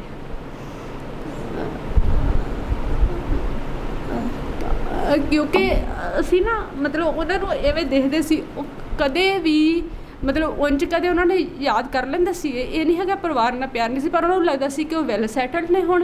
ਹੁਣ ਮੇਰਾ ਹਰੇਕ ਸਾਹ ਆ ਜਿਹੜਾ ਉਹ ਇਸ ਧਰਤੀ ਦੇ ਲੇਖੇ ਲੱਗਣਾ ਚਾਹੀਦਾ। ਉਹਨਾਂ ਨੇ ਇਹ ਆਪਾਂ ਯਾਦ ਕਰ ਰਹੇ, ਬਹੁਤ ਮਤਲਬ ਮੈਨੂੰ ਖੁਸ਼ੀ ਆ, ਕਿਉਂਕਿ ਚਾਹੇ ਉਹਨਾਂ ਦੀ ਪਰਸੋਂ ਹੀ ਸਹਿਜ ਪਾਠ ਦਾ ਭੋਗ ਸੀ, ਪਰ ਜਿਹੜੀ ਅਸਲੀ ਸ਼ਰਧਾਂਜਲੀ ਆ ਅਕਾਦਮਿਕ ਖੇਤਰ ਦੇ ਵਿੱਚ। ਸੋ ਇਸ ਕਰਕੇ ਮੈਂ ਬਹੁਤ ਧੰਨਵਾਦੀ ਹਾਂ ਕਿ ਉਹਨਾਂ ਲਈ ਇੱਥੇ ਇਹ ਯਾਦ ਦੇ ਵਿੱਚ ਸਮਾਗਮ ਰੱਖਿਆ। ਅਤੇ ਕਿਉਂਕਿ ਉਹਨਾਂ ਨੇ ਬਹੁਤ, ਮੈਂ ਤਾਂ ਕਹੂੰਗੀ, ਧੱਕੇ ਖਾਧੇ। ਹਰ ਉਸ ਇਨਸਾਨ ਦੇ ਕੋਲ ਗਏ, ਹਰ ਉਸ ਸੰਸਥਾ ਦੇ ਕੋਲ ਗਏ, ਹਰੇਕ ਯੂਨੀਵਰਸਿਟੀ ਦੇ ਕੋਲ ਗਏ ਕਿ ਪਰਦੇਸੀ ਸਿੱਖਾਂ ਦੇ ਬਾਰੇ ਦੇ ਵਿੱਚ ਕੋਈ ਨਾ ਕੋਈ ਖੋਜ ਸੰਸਥਾ ਬਣਾਉਣੀ ਚਾਹੀਦੀ ਆ, ਸਿੱਖ ਡਾਇਸਪੋਰਾ ਆਰਕਾਈਵਜ਼ ਹੋਣਾ ਚਾਹੀਦਾ, ਉੱਥੇ ਸਾਰੇ ਖੋਜ ਪੱਤਰ ਹੋਣ ਜਿੱਥੇ ਵਿਦਿਆਰਥੀ ਬੈਠ ਕੇ ਪੜ੍ਹ ਸਕਣ, ਉਹਨੂੰ ਅੱਗੇ ਉਹਦੇ ਬਾਰੇ ਖੋਜ ਕਰ ਸਕਣ, ਇੱਕ ਨੁਮਾਇਸ਼ ਘਰ ਹੋਣਾ ਚਾਹੀਦਾ। ਅਤੇ ਪਰ ਚਲੋ ਨਹੀਂ ਹੋਇਆ। ਅਖੀਰ 'ਤੇ ਜਦੋਂ ਉਹਨਾਂ ਨੂੰ ਸਤੰਬਰ ਦੇ ਵਿੱਚ ਸਟ੍ਰੋਕ ਹੋ ਗਿਆ ਸੀਗਾ, ਤਾਂ ਉਦੋਂ ਗੱਲਬਾਤ ਚੱਲ ਰਹੀ ਸੀ ਸ਼੍ਰੋਮਣੀ ਕਮੇਟੀ ਨਾਲ। ਬਹੁਤ ਧੰਨਵਾਦੀ ਹਾਂ ਮੈਂ, ਉਹਨਾਂ ਨੇ ਫਿਰ ਟੌੜਾ ਇੰਸਟੀਚਿਊਟ ਦੇ ਵਿੱਚ ਸਿੱਖ ਡਾਇਸਪੋਰਾ ਆਰਕਾਈਵਜ਼ ਨੂੰ ਇਜਾਜ਼ਤ ਦੇ ਦਿੱਤੀ, ਜਿਹੜਾ ਉਹ ਕੰਮ ਸ਼ੁਰੂ ਹੋ ਸਕਿਆ। पर वो हिस्सा बनना चाਹੁੰਦੇ ਸੀ, ਉਹਦੇ ਲਈ ਕੰਮ ਕਰਨਾ ਚਾਹੁੰਦੇ ਸੀਗੇ। ਉਹ ਇਸ ਕਰਕੇ ਨਹੀਂ ਸੀ ਚਾਹੁੰਦੇ ਕਿ ਮੇਰਾ ਕੋਈ ਨਾ ਹੋਵੇ, ਸੋਚਦੇ ਸੀ। ਫਿਰ ਅਖੀਰ ਤੇ ਉਹਨਾਂ ਨੂੰ ਤਸੱਲੀ ਸੀ ਵੀ ਚਲੋ ਘੱਟੋ ਘੱਟ ਜੇ ਇੱਕ ਸ਼ੁਰੂ ਹੋ ਗਿਆ ਕੋਈ ਇਸ ਤਰ੍ਹਾਂ ਦਾ ਆਰਕਾਈਵ ਸੈਂਟਰ ਤਾਂ ਜ਼ਰੂਰ ਇਹ ਅੱਗੇ ਵਧੇਗਾ। ਚਲੋ ਘੱਟੋ ਘੱਟ ਬਈ ਕੋਈ ਪਰਦੇਸੀ ਸਿੱਖਾਂ ਲਈ ਇੱਕ ਸੰਸਥਾ ਬਣ ਜਾਏਗੀ। ਪਰ ਇੱਕ ਵਾਰੀ ਅਖੀਰ ਤੇ ਗੱਲ ਵੀ ਕਰਦੇ ਸੀ, ਕਹਿੰਦੇ ਜਦੋਂ ਬਦਾਮ ਮਿਲੇ ਉਦੋਂ ਦੰਦ ਚਲੇ ਗਏ, ਹੈ ਨਾ, ਵੀ ਕਿ ਜਦੋਂ ਸੈਂਟਰ ਸ਼ੁਰੂ ਹੋਇਆ ਮੈਂ ਉਹਦੇ ਲਈ ਕੰਮ ਨਹੀਂ ਕਰ ਸਕਦਾ ਹੁਣ। ਇਸ ਤਰ੍ਹਾਂ ਦਾ ਉਹਨਾਂ ਦਾ ਮਤਲਬ ਜੀਵਨ ਸੀ। ਫਿਰ ਜਿੰਨਾ ਜਾਣੀ ਦੀ ਉਹਨਾਂ ਦਾ ਖੋਜ ਦਾ ਘੇਰਾ ਵੱਡਾ ਸੀ, ਉਹਨਾਂ ਦਾ ਮੈਂ ਇਹ ਕਹਿ ਸਕਦੀ ਹਾਂ ਕਿ ਸਮਾਜਿਕ ਸੰਬੰਧਾਂ ਦਾ ਸੰਸਾਰ ਛੋਟਾ ਸੀ। ਜਿੰਨਾ ਸਕੂਨ ਉਹਨਾਂ ਨੂੰ ਘਰ ਦੇ ਚੁਗਿਰਦੇ ਵਿੱਚ ਬੈਠ ਕੇ, ਪਿਛਲੇ ਪਾਸੇ ਘਰ ਦੇ ਇੱਕ ਸਾਡੇ ਸੂਆ ਲੰਘਦਾ, ਉੱਥੇ ਬੈਠ ਕੇ ਆਪਣੀ ਬਗੀਚੀ ਦੇ ਵਿੱਚ ਕੰਮ ਕਰਕੇ ਮਿਲਦਾ ਸੀ, ਉਹ ਸਕੂਨ ਕਿਤੇ ਨਹੀਂ ਸੀ ਮਿਲਦਾ ਉਹਨਾਂ ਨੂੰ। ਉਹਨਾਂ ਨੇ ਨਾ ਆਪਣੀ ਆਖਰੀ ਇੱਛਾ ਆਪਣੀ ਦੀਵਾਰ 'ਤੇ ਡਾਕਟਰ ਹਰਭਜਨ ਸਿੰਘ ਦੀ ਕਵਿਤਾ ਮਾਨਸ ਜਨਮ ਦੁਬਾਰਾ ਪਾਵਾਂ, ਏਸ ਹੀ ਦੇਸ ਪੰਜਾਬ 'ਚ ਆਵਾਂ, ਵੱਡੀ ਟੁੱਕੀ ਧਰਤੀ 'ਤੇ ਵੱਡੇ ਟੁੱਕੇ ਘਰ ਵਿੱਚ, ਵੱਡੀ ਟੁੱਕੀ ਯਾਦ ਮੈਂ ਅਖਵਾਵਾਂ। ਉਹਨਾਂ ਨੇ ਲਿਖ ਕੇ ਇਹ ਕਵਿਤਾ ਲਾਈ ਹੋਈ ਸੀਗੀ। ਮਤਲਬ ਉਹਨਾਂ ਨੂੰ ਜੋ ਚੰਗਾ ਲੱਗਦਾ ਸੀ, ਉਹਨਾਂ ਦਾ ਆਪਣਾ ਸੰਸਾਰ ਸੀਗਾ, ਉਹਨਾਂ ਨੇ ਪ੍ਰਿੰਟ ਕਰਨਾ ਅਤੇ ਦੀਵਾਰ 'ਤੇ ਲਾ ਲੈਣਾ। ਬਹੁਤ ਗੱਲਾਂ ਨੇ ਜਿੰਨੀਆਂ ਮਰਜ਼ੀ ਉਹਨਾਂ ਦੀ ਯਾਦ ਦੇ ਵਿੱਚ ਕੀਤੀਆਂ ਜਾ ਸਕਦੀਆਂ, ਪਰ ਜੋ ਮਤਲਬ ਕੁਛ ਵੀ ਮਤਲਬ ਮੈਂ ਕੁਛ ਵੀ ਨਹੀਂ ਸੋਚਿਆ ਕਿ ਕੀ ਸਾਂਝਾ ਕਰਾਂ ਤੁਹਾਡੇ ਨਾਲ। ਜੋ ਮੇਰੇ ਦਿਮਾਗ ਦੇ ਵਿੱਚ ਆਉਂਦਾ, ਮਨ ਦੇ ਵਿੱਚ ਅਚਨਚੇਤ ਆਉਂਦਾ, ਉਹ ਇਸ ਤਰ੍ਹਾਂ ਸੀ ਕਿ ਜਿਸ ਤਰ੍ਹਾਂ ਆਪਾਂ ਗੁਰਬਾਣੀ ਨੂੰ ਸਿਰਫ ਪੜ੍ਹਦੇ ਹਾਂ, ਪਰ ਮਤਲਬ ਉਹਨਾਂ ਨੇ ਗੁਰਬਾਣੀ ਨੂੰ ਜਿਉਇਆ, ਕਿਉਂਕਿ ਜੋ ਨਿਮਰਤਾ ਜਾਂ ਸਾਦਗੀ ਉਹਨਾਂ ਦੇ ਵਿੱਚ ਸੀਗੀ, ਹੈ ਨਾ। ਤਾਂ ਇਸ ਤਰ੍ਹਾਂ ਸੀਗਾ, ਮੈਨੂੰ ਯਾਦ ਆ ਜਦੋਂ ਛੋਟਾ ਜਿਹਾ ਘਰ, ਜਿਵੇਂ ਸਰ ਦੱਸਦੇ ਆ ਜਾ ਕੇ ਵੀ ਆਇਆ, ਕੋਈ ਬਹੁਤ ਵੱਡਾ ਨਹੀਂ ਹੈਗਾ ਜਿਵੇਂ ਆਮ ਤੌਰ 'ਤੇ ਬਾਹਰ ਤੋਂ ਆ ਕੇ ਲੋਕ ਐਡੀਆਂ ਐਡੀਆਂ ਕੋਠੀਆਂ ਹੈ ਨਾ ਲਪਾਉਂਦੇ ਆ। ਛੋਟਾ ਜਿਹਾ ਘਰ, ਪਰ ਉਹ ਵੀ ਜਦੋਂ ਬਣਾਉਣਾ ਸੀਗਾ, ਉਹਨੂੰ ਨਾ ਥੋੜ੍ਹਾ ਠੀਕ ਕਰਨਾ ਸੀਗਾ। ਤਾਂ ਮੈਨੂੰ ਜਾਣੀ ਜਦੋਂ ਆਮ ਤੌਰ 'ਤੇ ਕੀ ਕਰਦੇ ਸੀ, ਉਹਨਾਂ ਨੇ ਕੁਛ ਨਾ ਕੁਛ ਡਿਸਕਸ ਕਰਨਾ ਹੁੰਦਾ, ਸਾਨੂੰ ਕਹਿਣਾ ਨਾ ਆਪਾਂ ਅੱਜ ਚਾਹ ਪੀਵਾਂਗੇ, ਅਸੀਂ ਕਹਿਣਾ ਅੰਕਲ ਚਾਹ ਦੇ ਆਪਾਂ ਰੋਜ਼ ਹੀ ਪੀਂਦੇ ਹਾਂ, ਹੈ ਨਾ। ਸਾਨੂੰ ਪਤਾ ਲੱਗਦਾ ਸੀ ਵੀ ਕੋਈ ਮਨ ਦੇ ਵਿੱਚ ਗੱਲ ਆ, ਇਹ ਬੈਠਣਾ ਚਾਹੁੰਦੇ ਆ। ਤਾਂ ਕਹਿੰਦੇ ਨਾ ਆਪਾਂ ਘਰ ਸ਼ੁਰੂ ਕਰਨ ਤੋਂ ਪਹਿਲਾਂ ਵੀ ਸਾਡੇ ਪਿੰਡ ਇੱਕ ਹੈਗੇ ਆ, ਕਹਿੰਦੇ ਉਹਨਾਂ ਦੇ ਗੇਟ ਨਹੀਂ ਲੱਗਿਆ ਹੋਇਆ, ਪਹਿਲਾਂ ਉਹਨਾਂ ਦੇ ਗੇਟ ਲਵਾ ਦਈਏ ਫਿਰ ਆਪਾਂ ਕੰਮ ਸ਼ੁਰੂ ਕਰਾਂਗੇ। ਜਦੋਂ ਅਸੀਂ ਗੱਡੀ ਲਈ, ਮੈਨੂੰ ਚੰਗੀ ਤਰ੍ਹਾਂ ਯਾਦ ਆ, ਅਤੇ ਇੱਕ ਕੰਮ ਕਰਨ ਵਾਲਾ ਸੀਗਾ, ਕਹਿੰਦੇ ਨਾ ਪਹਿਲਾਂ ਉਹਨੂੰ ਨਵਾਂ ਸਕੂਟਰ ਸਾਈਕਲ ਲਿਆ ਕੇ ਦੇਣਾ ਜਗਰਾਉਂ ਤੋਂ। ਮੈਂ ਕਿਹਾ ਕਿਉਂ? ਕਹਿੰਦੇ ਆਪਾਂ ਬਾਅਦ ਵਿੱਚ ਗੱਡੀ ਲੈਣ ਚੱਲਾਂਗੇ। ਜਾਣੀ ਕਿ ਉਹਨਾਂ ਦੇ ਆਪਦੇ ਮਨ ਦੇ ਵਿੱਚ ਸੀਗਾ ਬਰਾਬਰਤਾ, ਵੀ ਘੱਟੋ ਘੱਟ ਜੇ ਸਾਡੇ ਘਰ ਮੋਟਰ ਹੈਗੀ ਤਾਂ ਸਭ ਦੇ ਨਲਕਾ ਜ਼ਰੂਰ ਹੋਵੇ। ਮਤਲਬ ਇਸ ਤਰ੍ਹਾਂ ਦੀ ਸ਼ਖਸੀਅਤ ਸੀ। ਇਹ ਸਾਰੀਆਂ ਉਹ ਗੱਲਾਂ ਨੇ ਜਿਹੜੀਆਂ ਕਿਸੇ ਖੋਜ ਪੱਤਰ 'ਚ ਨਹੀਂ ਆਉਣਗੀਆਂ, ਕਿਸੇ ਵਿਚਾਰ ਚਰਚਾ ਦਾ ਵਿਸ਼ਾ ਨਹੀਂ ਬਣਨਗੀਆਂ, ਹੈ ਨਾ। ਅਤੇ ਕਿਉਂਕਿ ਅਕਾਦਮਿਕ ਪੱਧਰ 'ਤੇ ਉਹਨਾਂ ਦੇ ਬਹੁਤ ਵੱਡੀਆਂ ਵੱਡੀਆਂ ਲਿਖਤਾਂ ਨੂੰ ਵਿਚਾਰਿਆ ਜਾਊਗਾ। ਸੋ ਮੈਂ ਮਤਲਬ ਆਪਣੇ ਮਨ ਦੇ ਲਈ ਵੀ, ਤੁਹਾਡੇ ਵਿਦਿਆਰਥੀਆਂ ਦੇ ਲਈ ਵੀ ਮਤਲਬ ਉਹ ਗੱਲਾਂ ਵਿਚਾਰਨੀਆਂ ਕਿ ਇਹ ਜਿਹੜੀ ਜ਼ਿੰਦਗੀ ਹੁੰਦੀ ਆ, ਜਾਂ ਆਪਾਂ ਸਿਰਫ ਕਿਤਾਬਾਂ ਪੜ੍ਹ ਲੈਂਦਾ, ਲਿਖ ਲੈਂਦਾ, ਇਹ ਇੰਨੇ ਸੌਖੇ ਕਾਰਜ ਨਹੀਂ, ਇਹ ਪੂਰੇ ਸਿਰ ਨਾਲ ਨਿਭਾਏ ਜਾਂਦੇ ਆ। ਜਿਵੇਂ ਬਹੁਤ ਲੋਕ ਬਾਹਰ ਜਾ ਕੇ ਪ੍ਰਦੇਸ਼ਾਂ 'ਚ ਵਸ ਜਾਂਦੇ ਆ, ਹਰ ਕੋਈ ਚਾਹੁੰਦਾ ਕਿ ਮੈਂ ਆਪਣੀ ਵੱਡੀ ਉਮਰ ਦੇ ਵਿੱਚ ਜਾ ਕੇ ਆਪਣੇ ਬੱਚਿਆਂ ਕੋਲ ਬੈਠਾਂ, ਧੀਆਂ ਪੁੱਤਾਂ ਕੋਲ ਆਰਾਮ ਦੀ ਜ਼ਿੰਦਗੀ ਹੈ। ਤਾਂ ਆਪਾਂ ਨੂੰ ਪਤਾ ਉੱਥੇ ਫੈਸਿਲਿਟੀਜ਼ ਹੈਗੀਆਂ ਨੇ, ਪਰ ਮਤਲਬ ਮਾਇਕ ਪੱਧਰ ਤੋਂ ਕੋਈ ਜੇ ਆਪਾਂ ਕਹੀਏ ਇਸ ਤਰ੍ਹਾਂ ਤੰਗੀ ਤੁਰਸ਼ੀ ਨਹੀਂ ਸੀ। ਪਰ ਉਹਨਾਂ ਨੇ ਫਿਰ ਵੀ ਗਰੀਬੀ ਵਾਲਾ ਜੀਵਨ ਇਸੇ ਤਰੀਕੇ ਨਾਲ ਪਿੰਡ ਵਿੱਚ ਰਹਿ ਕੇ, ਪਿੰਡ ਦੇ ਲੋਕਾਂ ਦੇ ਨਾਲ ਰਹਿੰਦਿਆਂ ਉਹਨਾਂ ਨੇ ਗੁਜ਼ਾਰਿਆ। ਗੁਰਬਾਣੀ ਵਿੱਚ ਆਮ ਤੌਰ 'ਤੇ ਜਿਸ ਤਰ੍ਹਾਂ ਆਉਂਦਾ, ਗਿਆਨ ਧਿਆਨ ਕਿਛ ਕਰਮ ਨਾ ਜਾਣਾ, ਹੈ ਨਾ। ਜਦ ਮੈਂ ਇਹ ਪੜ੍ਹਦੀ ਹਾਂ, ਮੈਂ ਸੋਚਦੀ ਹੁੰਦੀ ਹਾਂ ਵੀ ਆਪਾਂ ਸੋਚੀਏ ਗਿਆਨ ਦਾ ਮਾਰਗ ਅਲੱਗ ਆ, ਧਰਮ ਦਾ ਅਲੱਗ ਆ, ਕਰਮ ਦਾ ਅਲੱਗ ਆ।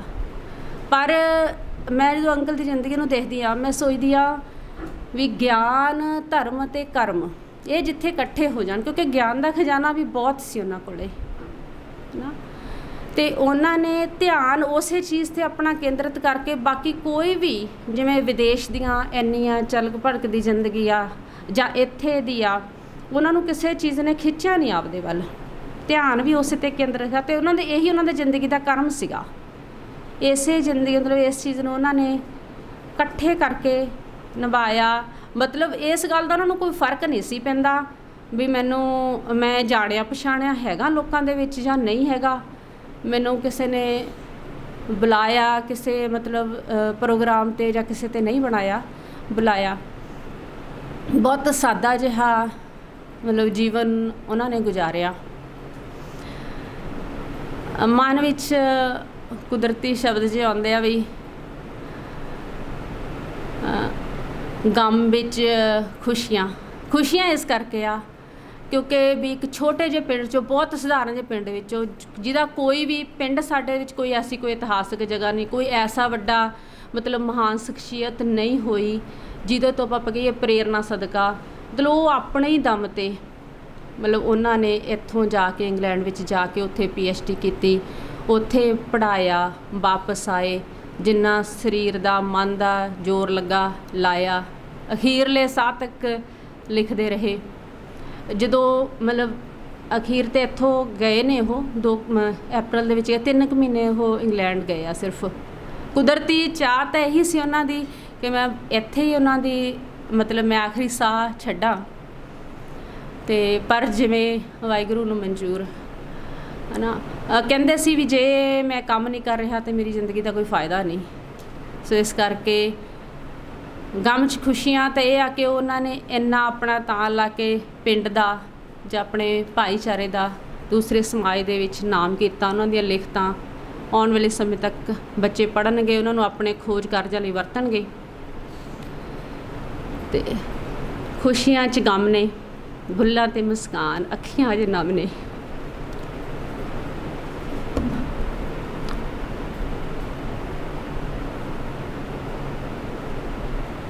ਵਤਨ ਦੀ ਮਿੱਟੀ ਨੂੰ ਮੱਥੇ ਲਾਉਂਦਾ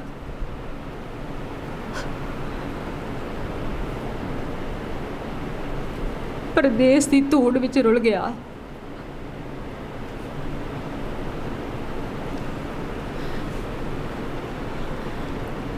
ਦੇਸ਼ ਲਈ ਤੜਫਦਾ ਸਾਹਿਬ ਦੇ ਦੇਸ਼ ਤੁਰ ਗਿਆ। ਸੋ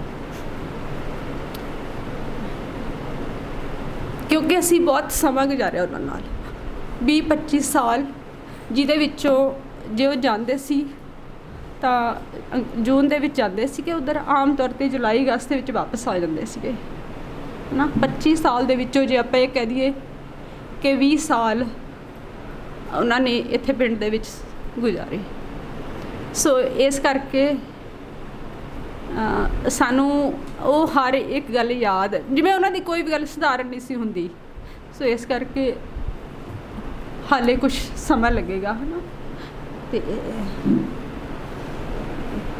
ਫਿਰ ਜੋ ਆਪਾਂ ਸਾਰੀ ਗੁਰਬਾਣੀ ਨਾਲ ਜੁੜੇ ਹੋਏ ਹਾਂ, ਜਿਸ ਤਰ੍ਹਾਂ ਮਤਲਬ ਜਿੰਨੀ ਕੁ ਮੈਨੂੰ ਸਮਝ ਆ ਜਾਂ ਇਹ ਲੱਗਦਾ ਕਿ ਜੀਵਨ ਇੱਕ ਰੂਹਾਂ ਦਾ ਸਫ਼ਰ ਹੈ। ਬਹੁਤ ਗਿਆਨ ਦਾ ਭੰਡਾਰ ਸੀ। ਜਿੱਥੋਂ ਇੱਕ ਜੀਵਨ ਖਤਮ ਹੁੰਦਾ ਉੱਥੋਂ ਅਗਲਾ ਜੀਵਨ ਸ਼ੁਰੂ ਹੁੰਦਾ, ਜਿਸ ਤਰ੍ਹਾਂ ਦੇ ਕਰਮ ਆਪਾਂ ਕਰਦੇ ਹਾਂ। ਇਸ ਮੌਕੇ 'ਤੇ ਫਿਰ ਮੈਨੂੰ ਹਰਮਨਜੀਤ ਸਿੰਘ ਦੀ, ਸ਼ਾਇਦ ਤੁਸੀਂ ਸਭ ਨੇ ਕਵਿਤਾ ਦਾ ਨਾ ਉਹ ਇੱਕ ਬੰਦ ਬੜਾ ਯਾਦ ਆਉਂਦਾ, ਜੋ ਰੇਤੇ 'ਚ ਰਚ ਗਏ ਨੇ ਹੱਡਾਂ ਦੇ ਟੁਕੜੇ, ਜੋ ਬਣ ਗਏ ਬਰੋਲੇ ਗੁਲਾਬੀ ਜਿਹੇ ਮੁਖੜੇ, ਇਹ ਨਵਿਆਂ ਆਕਾਰਾਂ 'ਚ ਢਲਦੇ ਹੀ ਰਹਿਣੇ, ਇਹ ਚੱਕਰ ਅਨੋਖੇ ਨੇ ਚੱਲਦੇ ਹੀ ਰਹਿਣੇ, ਇਹ ਚੱਕਰ ਅਨੋਖੇ ਨੇ ਚੱਲਦੇ ਹੀ ਰਹਿਣੇ। ਵਾਹਿਗੁਰੂ ਜੀ ਕਾ ਖਾਲਸਾ, ਵਾਹਿਗੁਰੂ ਜੀ ਕੀ ਫਤਿਹ। ਬਹੁਤ ਬਹੁਤ ਧੰਨਵਾਦ ਮਨਦੀਪ ਕੌਰ ਹੋਰਾਂ ਨੇ ਬਹੁਤ ਭਾਵੁਕਤਾ ਨਾਲ ਜਿਹੜਾ ਇਹਨਾਂ ਦਾ ਰਿਸ਼ਤਾ ਅਤੇ ਉਹਨਾਂ ਦੀਆਂ ਬਹੁਤ ਖੂਬਸੂਰਤ ਗੱਲਾਂ ਸਾਡੇ ਨਾਲ ਸਾਂਝੀਆਂ ਕੀਤੀਆਂ। ਤਾਤਲਾ ਸਾਹਿਬ ਦੀ ਪਰਸਨੈਲਿਟੀ ਬਾਰੇ ਗੱਲ ਕਰਨੀ ਬਹੁਤ ਜ਼ਰੂਰੀ ਹੈ। ਜਿਹੜੀ ਇਹਨਾਂ ਆਖੀ ਕਿ ਉਹ ਆਪਾਂ ਨੂੰ ਇਹ ਪਤਾ ਵੀ ਉਹ ਵੱਡੇ ਚਿੰਤਕ ਵੀ ਸਨ, ਪਰ ਨਾਲ ਦੀ ਨਾਲ ਅਕਾਲ ਪੁਰਖ ਦੇ ਹੁਕਮ ਦੇ ਇੰਨੇ ਪਾਬੰਦ ਸਨ ਜਾਂ ਇੰਨਾ ਵਿਸ਼ਵਾਸ ਸੀ ਉਹਦੇ ਵਿੱਚ, ਉਹਦਾ ਅੰਤ ਕੋਈ ਨਹੀਂ ਸੀ। ਅਤੇ ਉਹ ਇੱਦਾਂ ਹੀ ਸਦਾ ਕਹਿੰਦੇ ਹੁੰਦੇ ਸੀ ਵੀ ਜੋ ਕੁਝ ਕਰਾ ਰਿਹਾ ਅਤੇ ਉਹ ਸੱਚੇ ਪਾਤਸ਼ਾਹ ਅਕਾਲ ਪੁਰਖ ਗੁਰੂ ਹੀ ਕਰਾ ਰਿਹਾ। ਕਿੰਨੇ ਹੀ ਮਾਮਲਿਆਂ ਦੇ ਵਿੱਚ ਬਹੁਤ ਵੱਖੋ ਵੱਖ ਮੁਹਾਜ਼ਾਂ 'ਤੇ ਕੰਮ ਛੇੜ ਰੱਖਿਆ ਸੀ। ਇੱਕ ਵਾਰੀ ਮੈਂ ਉਹਨਾਂ ਨੂੰ ਜਦੋਂ ਮਿਲਿਆ ਤਾਂ ਕਹਿੰਦੇ ਵੀ ਅਸੀਂ ਪੁੱਛਣ ਲੱਗ ਗਏ ਵੀ ਕੰਮ ਕਿੰਨਾ ਬਹੁਤ ਕੰਮ ਕਰ ਰਿਹਾ ਕਹਿੰਦੇ ਬਸ ਕਹਿੰਦੇ ਇੱਕ ਕੰਮ ਕਰੇ ਬਿਨਾਂ ਮਰਨਾ ਨਹੀਂ ਹੈਗਾ। ਉਹ ਕੰਮ ਕਹਿੰਦੇ 1984 ਬਾਰੇ ਜੇ ਕਿਤਾਬ ਲਿਖੀ ਬਿਨਾਂ ਮੈਂ ਮਰ ਗਿਆ ਨਾ ਫਿਰ ਮੈਂ ਕਹਿੰਦੇ ਸੱਚੇ ਪਾਤਸ਼ਾਹ ਨਾਲ ਲੜਾਂਗਾ ਜਾ ਕੇ। ਅਤੇ ਪਰ ਉਹਦੇ ਵਿੱਚੋਂ ਬਹੁਤ ਕੰਮ ਕਰ ਲਿਆ ਉਹਨਾਂ ਨੇ, ਉਹ ਵੱਖਰੀ ਗੱਲ ਆ ਜੇ ਨਹੀਂ ਛਪੀ, ਪਰ ਬਹੁਤ ਬਹੁਤ ਸਾਰੇ ਪਾਸਿਆਂ ਤੋਂ ਬਹੁਤ ਕੰਮ ਕੀਤਾ ਹੋਇਆ ਕਿਉਂਕਿ ਉਹਨਾਂ ਦਾ ਵੱਖਰੀ ਤਰ੍ਹਾਂ ਦਾ ਤਜਰਬਾ ਸੀ। ਤਾਤਲਾ ਸਾਹਿਬ ਨੂੰ ਯਾਦ ਕਰਨ ਦੇ ਵਿੱਚ ਮਨਦੀਪ ਕੌਰ ਹੋਰਾਂ ਦਾ ਬਹੁਤ ਬਹੁਤ ਧੰਨਵਾਦ। ਹੁਣ ਮੇਰੀ ਗੁਜ਼ਾਰਿਸ਼ ਹੈ ਪ੍ਰੋਫੈਸਰ ਗੁਰਮੁਖ ਸਿੰਘ ਜੀ ਹੋਰਾਂ ਨੂੰ। ਪ੍ਰੋਫੈਸਰ ਗੁਰਮੁਖ ਸਿੰਘ ਜਦੋਂ ਪਹਿਲੀ ਵਾਰੀ ਪੰਜਾਬੀ ਯੂਨੀਵਰਸਿਟੀ ਨਾਲ ਜੋੜਿਆ ਤਾਤਲਾ ਸਾਹਿਬ ਨੂੰ ਤਾਂ ਇਹਨਾਂ ਨੇ ਜੋੜਿਆ ਸੀ। ਇੰਨੇ ਲੰਬੇ ਸਮੇਂ ਦੇ ਵਿੱਚ ਪ੍ਰੋਫੈਸਰ ਸਾਹਿਬ ਉਹਨਾਂ ਨਾਲ ਜੁੜੇ ਹੋਏ ਨੇ ਆਪਣੇ ਵਿਚਾਰ ਸਾਂਝੇ ਕਰਨ। ਵਾਹਿਗੁਰੂ ਜੀ ਕਾ ਖਾਲਸਾ, ਵਾਹਿਗੁਰੂ ਜੀ ਕੀ ਫਤਿਹ। ਵਾਹਿਗੁਰੂ ਜੀ ਕਾ ਖਾਲਸਾ, ਵਾਹਿਗੁਰੂ ਜੀ ਕੀ ਫਤਿਹ। ਬਹੁਤ ਹੀ ਸਤਿਕਾਰਯੋਗ ਸਰਦਾਰ ਅਜਮੇਰ ਸਿੰਘ ਜੀ, ਵਾਈਸ ਚਾਂਸਲਰ ਸਾਹਿਬ, ਮਨਦੀਪ, ਡਾਕਟਰ ਸਿਕੰਦਰ ਅਤੇ ਹਾਜ਼ਰ ਸਰੋਤਿਓ, ਵਿਦਿਆਰਥੀਓ। ਮਨਦੀਪ ਹੋਰਾਂ ਨੇ ਬਹੁਤ ਨਿੱਜੀ ਅਤੇ ਬਹੁਤ ਚੰਗੀਆਂ ਗੱਲਾਂ ਕੀਤੀਆਂ ਨੇ ਅਤੇ ਮੈਨੂੰ ਜਦੋਂ ਸਿਕੰਦਰ ਹੋਰਾਂ ਨੇ ਕਿਹਾ ਸੀ ਕਿ ਆਪਾਂ ਡਾਕਟਰ ਤਾਤਲਾ ਬਾਰੇ ਰੱਖਣਾ, ਉਦੋਂ ਤੋਂ ਮੇਰੇ ਮਨ 'ਚ ਇੱਕ ਦੁਬਿਧਾ ਚੱਲਦੀ ਆ ਰਹੀ ਸੀ ਕਿ ਮੈਂ ਜਿੰਨਾ ਵੀ ਬੋਲ ਲਵਾਂ ਉਹਨਾਂ ਬਾਰੇ ਸ਼ਬਦ ਥੋੜ੍ਹੇ ਹੀ ਰਹਿ ਜਾਣੇ ਆ।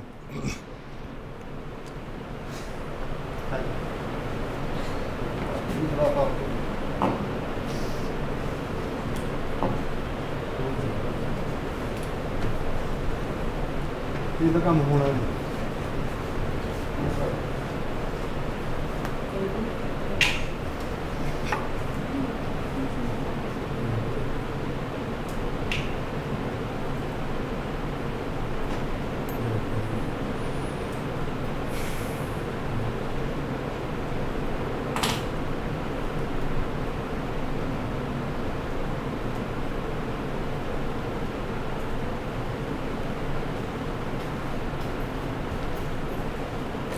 ਐਕਚੁਅਲੀ ਤੁਸੀਂ ਮਿਲੇ ਨਹੀਂ ਨਾ ਹੈਗੇ। ਜੇ ਤੁਸੀਂ ਮਿਲੇ ਹੁੰਦੇ ਅਤੇ ਉਹਨਾਂ ਨਾਲ ਵਿਚਰੇ ਹੁੰਦੇ,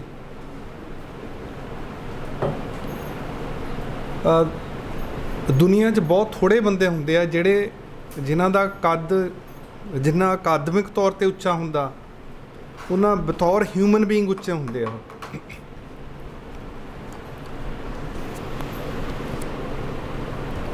ਬੰਦਾ ਲਾਇਕ ਤਾਂ ਬਹੁਤ ਮਿਲ ਜਾਣਗੇ ਤੁਹਾਨੂੰ, ਲਾਇਕ ਲੋਕਾਂ ਦੀ ਕਮੀ ਨਹੀਂ।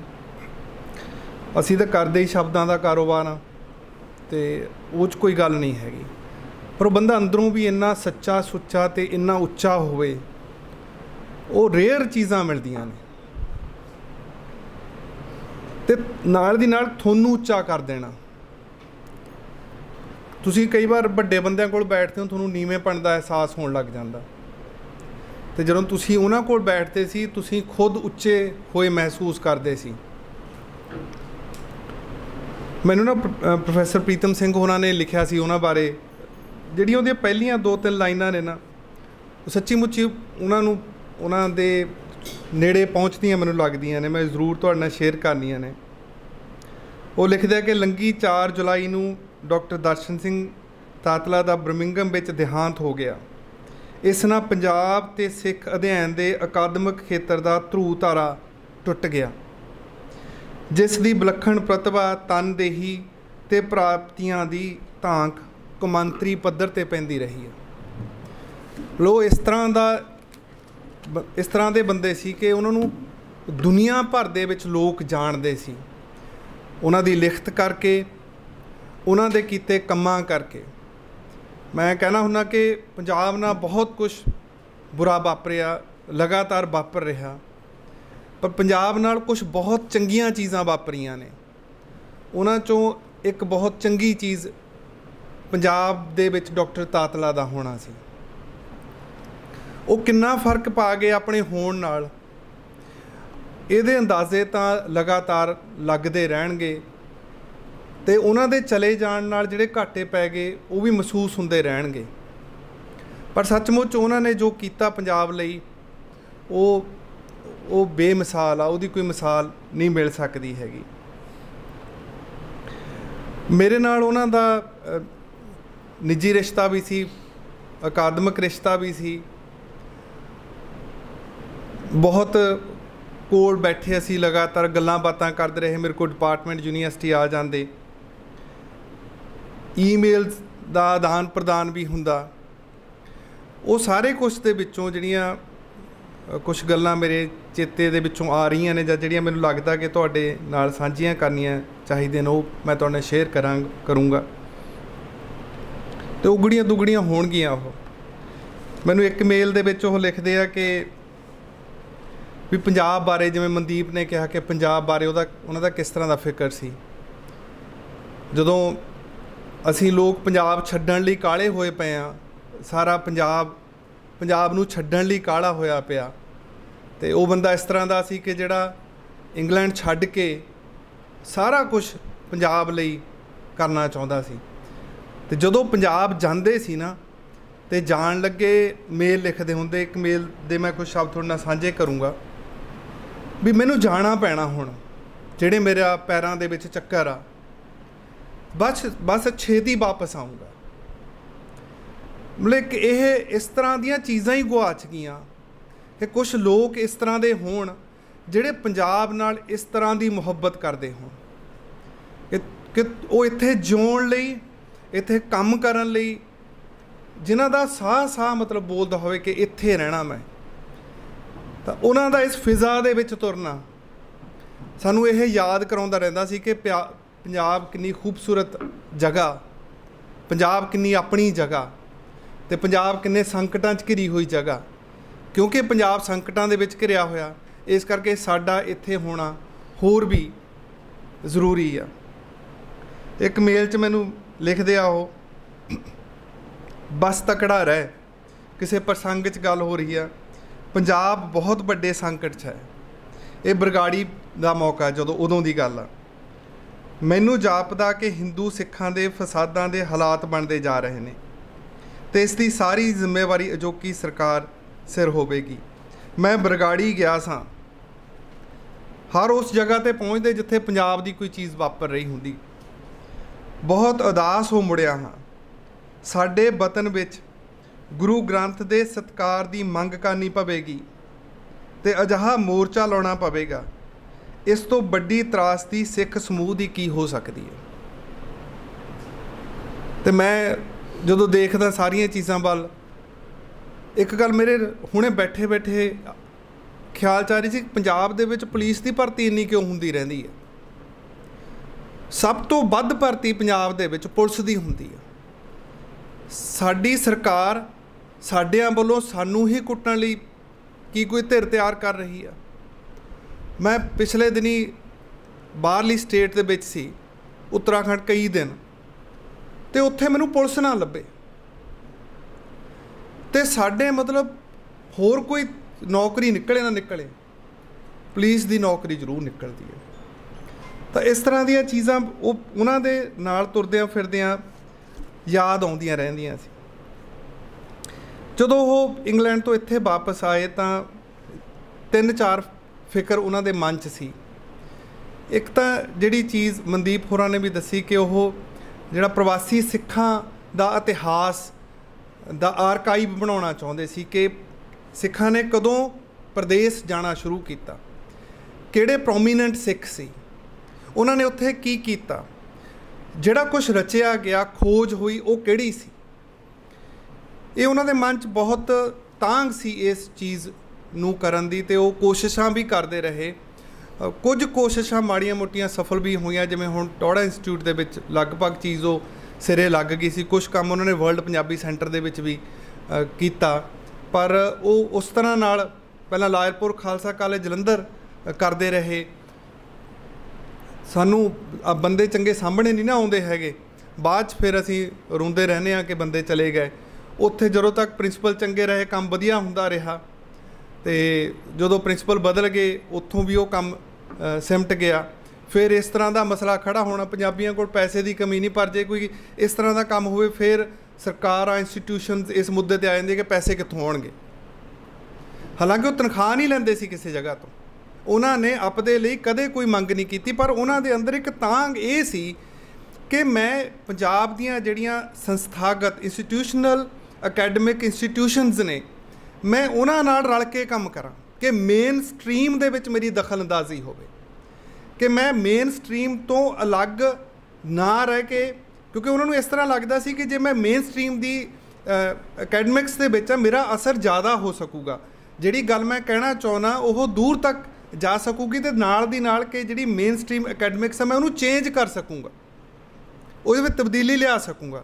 ਕਿਉਂਕਿ ਤੁਸੀਂ ਜਾਣਦੇ ਹੋ ਇਸ ਗੱਲ ਨੂੰ ਕਿ ਪੰਜਾਬ ਦੀ ਅਕੈਡਮਿਕਸ ਦੇ ਵਿੱਚ ਖੱਬੇ ਪੱਖੀ ਧਿਰਾਂ ਦਾ ਦਬਦਬਾ ਰਿਹਾ। ਮੈਂ ਪੰਜਾਬੀ ਲਿਟਰੇਚਰ ਨਾਲ ਵਾਹ-ਵਾਸਤਾ, ਉੱਥੇ ਤਾਂ ਇਹ ਗੱਲ ਹੋਰ ਵੀ ਬਹੁਤ ਜ਼ਿਆਦਾ ਮਜ਼ਬੂਤੀ ਨਾਲ ਆ ਕਿ ਜੇ ਤੁਸੀਂ ਇੱਕ ਵੱਖਰੇ ਤਰ੍ਹਾਂ ਦੀ ਗੱਲ ਕਰੋ, ਸਿੱਖ ਐਂਗਲ ਤੋਂ ਕਰੋ, ਜਾਂ ਤੁਸੀਂ ਜਿਹੜਾ ਪੰਜਾਬ ਦਾ 80s ਦਾ ਸੰਘਰਸ਼ ਰਿਹਾ ਉਹਦੇ ਪੱਖ 'ਚ ਗੱਲ ਕਰੋ, ਤੁਹਾਨੂੰ ਬਰਦਾਸ਼ਤ ਨਹੀਂ ਕੀਤਾ ਜਾਂਦਾ। ਪਰ ਉਹਨਾਂ ਦੀ ਇੱਕ ਬਹੁਤ ਖੂਬਸੂਰਤ ਚੀਜ਼ ਸੀ ਜਿਹੜੀ ਸਾਨੂੰ ਸਿੱਖਣੀ ਚਾਹੀਦੀ ਹੈ ਕਿ ਅਸੀਂ ਉਸ ਦੇ ਵਿੱਚ ਕਿਵੇਂ ਦਖਲ ਅੰਦਾਜ਼ੀ ਕਰਨੀ ਹੈ, ਜਿਹੜੀ ਮੇਨ ਸਟਰੀਮ ਅਕੈਡਮਿਕਸ ਜਿਹੜੀ ਯੂਨੀਵਰਸਿਟੀਜ਼ ਦੀ ਆ, ਸੰਸਥਾਵਾਂ ਦੀ ਆ, ਅਤੇ ਉਹਨਾਂ ਨੇ ਆਪਣੀ ਗੱਲ ਵੀ ਰੱਖੀ ਬਣਾ ਕੇ ਅਤੇ ਨਾਲ ਦੀ ਨਾਲ ਉੱਥੇ ਦਖਲ ਅੰਦਾਜ਼ੀ ਵੀ ਕੀਤੀ। ਪੰਜਾਬੀ ਡਿਪਾਰਟਮੈਂਟ ਦੁਆਰਾ ਕਰਵਾਈ ਗਈ ਡਾਇਸਪੋਰਾ ਕਾਨਫਰੰਸ ਦੇ ਵਿੱਚ ਉਹਨਾਂ ਦਾ ਕੀ ਨੋਟ ਐਡਰੈਸ ਸੀ, ਇਹ ਆਪਦੇ ਆਪ ਦੇ ਵਿੱਚ ਇੱਕ ਬਹੁਤ ਵੱਡੀ ਘਟਨਾ ਸੀ ਕਿ ਡਾਕਟਰ ਤਾਤਲਾ ਵਰਗੇ ਸਿੱਖ ਵਿਦਵਾਨ ਦਾ ਜਿਨ੍ਹਾਂ ਦਾ ਨਜ਼ਰੀਆ ਬਿਲਕੁਲ ਉਹਨਾਂ ਨੂੰ ਭਾਉਂਦਾ ਨਹੀਂ ਹੈਗਾ, ਉਹ ਉਸ ਕਾਨਫਰੰਸ ਦੇ ਵਿੱਚ ਕੀ ਨੋਟ ਐਡਰੈਸ ਦੇ ਰਹੇ ਨੇ। ਮੇਰਾ ਖਿਆਲ ਇਹ ਇੱਕ ਚੀਜ਼ ਜਿਹੜੀ ਸਾਨੂੰ ਮਤਲਬ ਅੱਗੇ ਵੀ ਯਾਦ ਰੱਖਣੀ ਚਾਹੀਦੀ ਹੈ ਕਿ ਅਸੀਂ ਇੱਕ ਤਰੀਕਾ ਕਿ ਮੇਨ ਸਟਰੀਮ ਤੋਂ ਟੁੱਟ ਕੇ ਕੰਮ ਕਰੀਏ, ਇੱਕ ਹੈਗਾ ਕਿ ਅਸੀਂ ਮੇਨ ਸਟਰੀਮ ਨਾਲ ਡਾਇਲੋਗ ਦੇ ਵਿੱਚ ਰਹੀਏ। ਇਸੇ ਕਰਕੇ ਉਹ ਹਮੇਸ਼ਾ ਯੂਨੀਵਰਸਿਟੀਜ਼ ਦੇ ਨਾਲ, ਸਾਰੀਆਂ ਯੂਨੀਵਰਸਿਟੀਜ਼ ਦੇ ਨਾਲ ਰਾਬਤੇ ਦੇ ਵਿੱਚ ਰਹੇ। ਪੰਜਾਬੀ ਯੂਨੀਵਰਸਿਟੀ ਦੇ ਵਿੱਚ ਉਹ ਹਿਸਟਰੀ ਡਿਪਾਰਟਮੈਂਟ ਦੇ ਵਿੱਚ ਫੈਲੋ ਰਹੇ, ਕਈ ਸਾਲ ਫੈਲੋ ਰਹੇ, ਉੱਥੇ ਕੰਮ ਕਰਦੇ ਰਹੇ।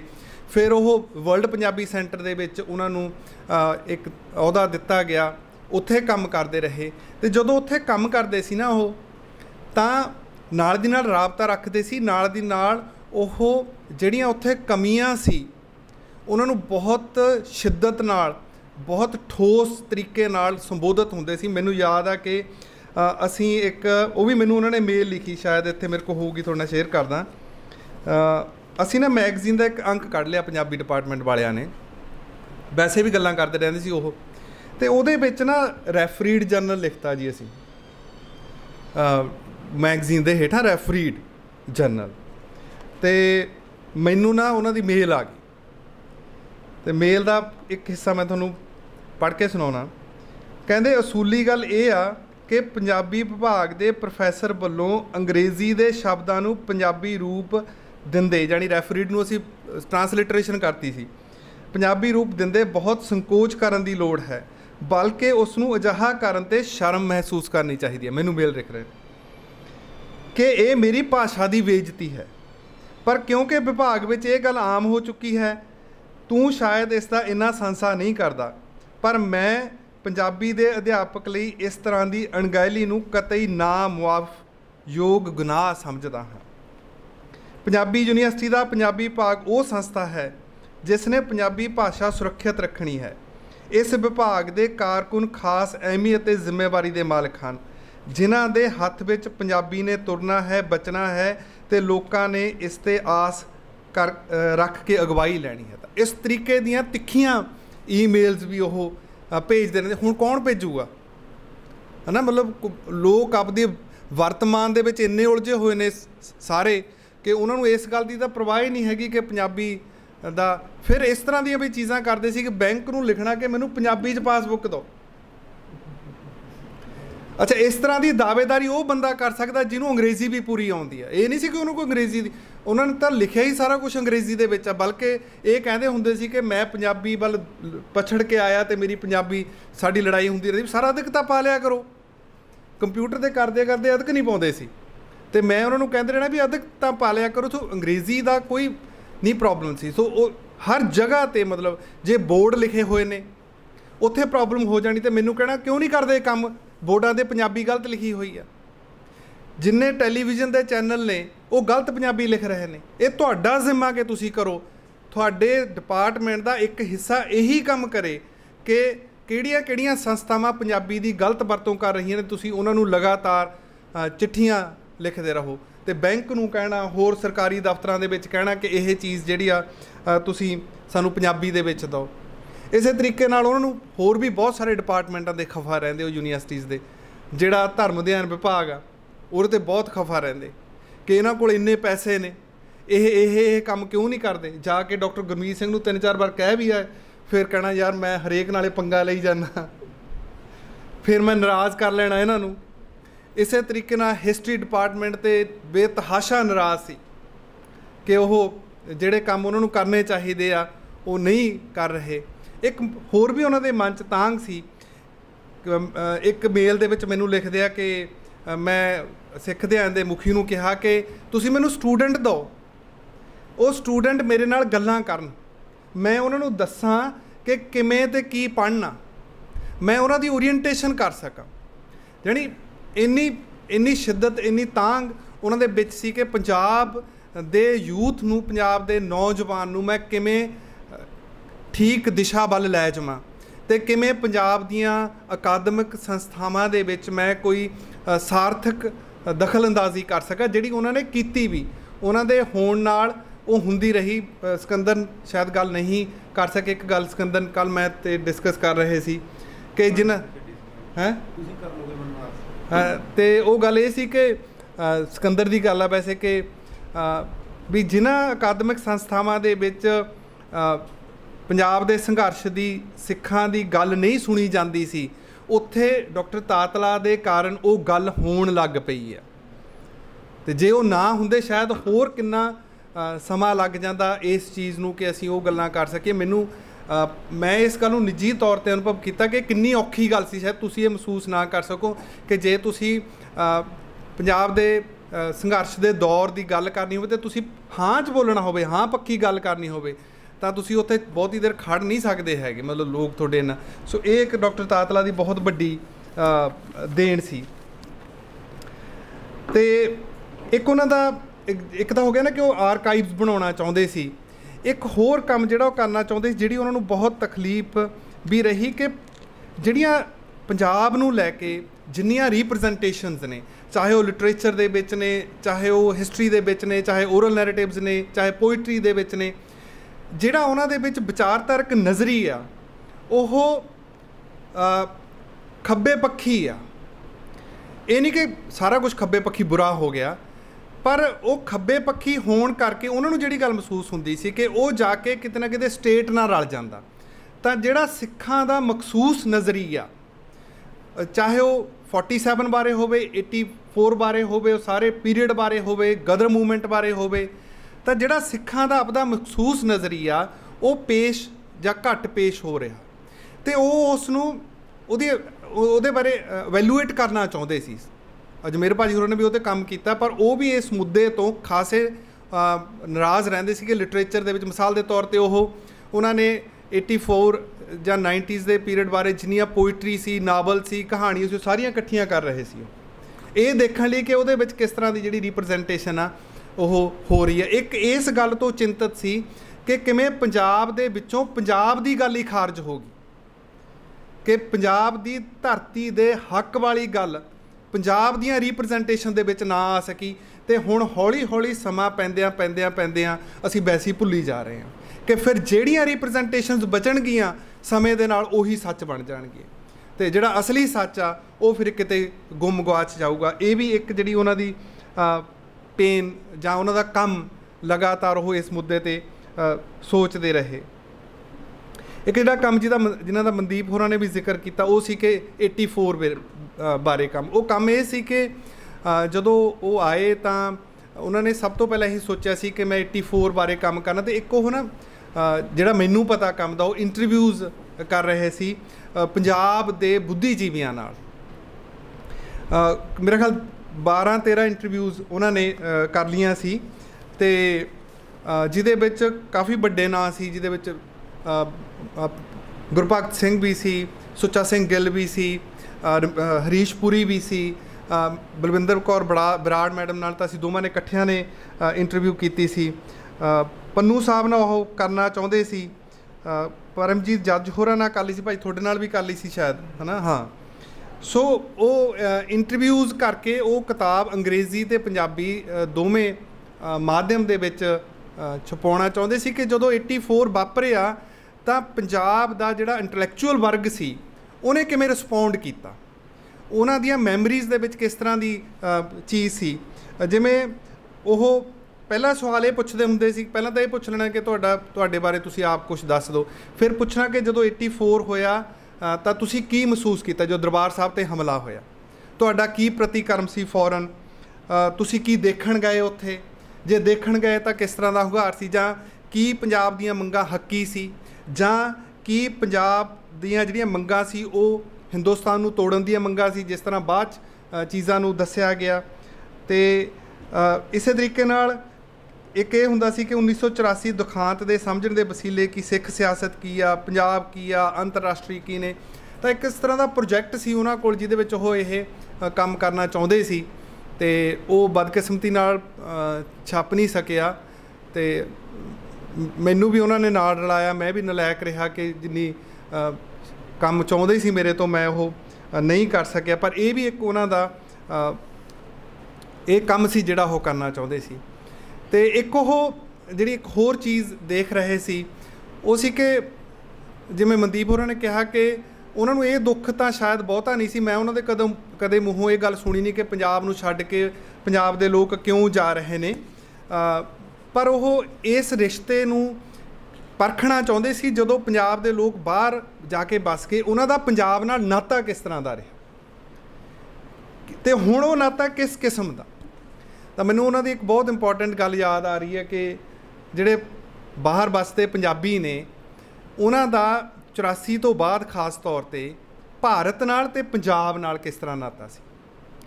ਉਹ ਅਕਸਰ ਕਹਿੰਦੇ ਆਪਦੇ ਇੱਕ ਲੇਖ 'ਚ ਲਿਖਦੇ ਆ ਕਿ ਜਦੋਂ ਬਾਹਰਲੇ ਲੋਕ ਪੰਜਾਬ ਆਉਂਦੇ ਆ ਤਾਂ ਕਹਿੰਦੇ ਆ ਕਿ ਅਸੀਂ ਇੰਡੀਆ ਚੱਲੇ ਹਾਂ, ਪਰ ਕੀ ਉਹ ਸੱਚਮੁੱਚ ਇੰਡੀਆ ਆਉਂਦੇ ਆ? ਉਹ ਤਾਂ ਪੰਜਾਬ ਦੇ ਆਪਣੇ ਪਿੰਡ 'ਚ ਆਉਂਦੇ ਆ, ਅਤੇ ਜੇ ਉਹ ਕੁਛ ਕਰਦੇ ਆ ਉਹ ਵੀ ਉਹਨਾਂ ਦੀ ਇੰਨੀ ਕੁ ਐਕਟੀਵਿਟੀ ਆ, ਵੱਧੋ ਵੱਧ ਉਹ ਦਰਬਾਰ ਸਾਹਿਬ ਚਲੇ ਗਏ, ਆਪਦੇ ਪਿੰਡ ਚਲੇ ਗਏ, ਰਿਸ਼ਤੇਦਾਰਾਂ ਨੂੰ ਮਿਲ ਲਏ, ਜਿਹੜੀ ਛੋਟੀ ਛੋਟੀ ਸੇਵਾ ਜਾਂ ਦਾਨ ਆ ਉਹ ਕਰਤਾ, ਜਾਣੀ ਉਹਨਾਂ ਦੇ ਆਉਣ ਦਾ ਸਾਰਾ ਹੀ ਘੇਰਾ ਪੰਜਾਬ ਰਹਿੰਦਾ। ਤਾਂ ਫਿਰ ਉਹਨੇ ਇੱਕ ਟਰਮ ਲੱਭੀ ਜਿਹੜੀ ਕਨਸੈਪਚੁਅਲਾਈਜ਼ ਕੀਤੀ ਕਿ ਇੰਡੀਆ ਤਾਂ ਦੇਸ਼ ਆ, ਪਰ ਜਿੱਥੇ ਉਹ ਆਉਂਦੇ ਨੇ ਉਹ ਵਤਨ ਆ, ਪੰਜਾਬ ਉਹਨਾਂ ਲਈ ਵਤਨ ਆ, ਜਾਣੀ ਦੇਸ਼ ਅਤੇ ਵਤਨ ਦੋ ਅਲੱਗ-ਅਲੱਗ ਚੀਜ਼ਾਂ ਨੇ।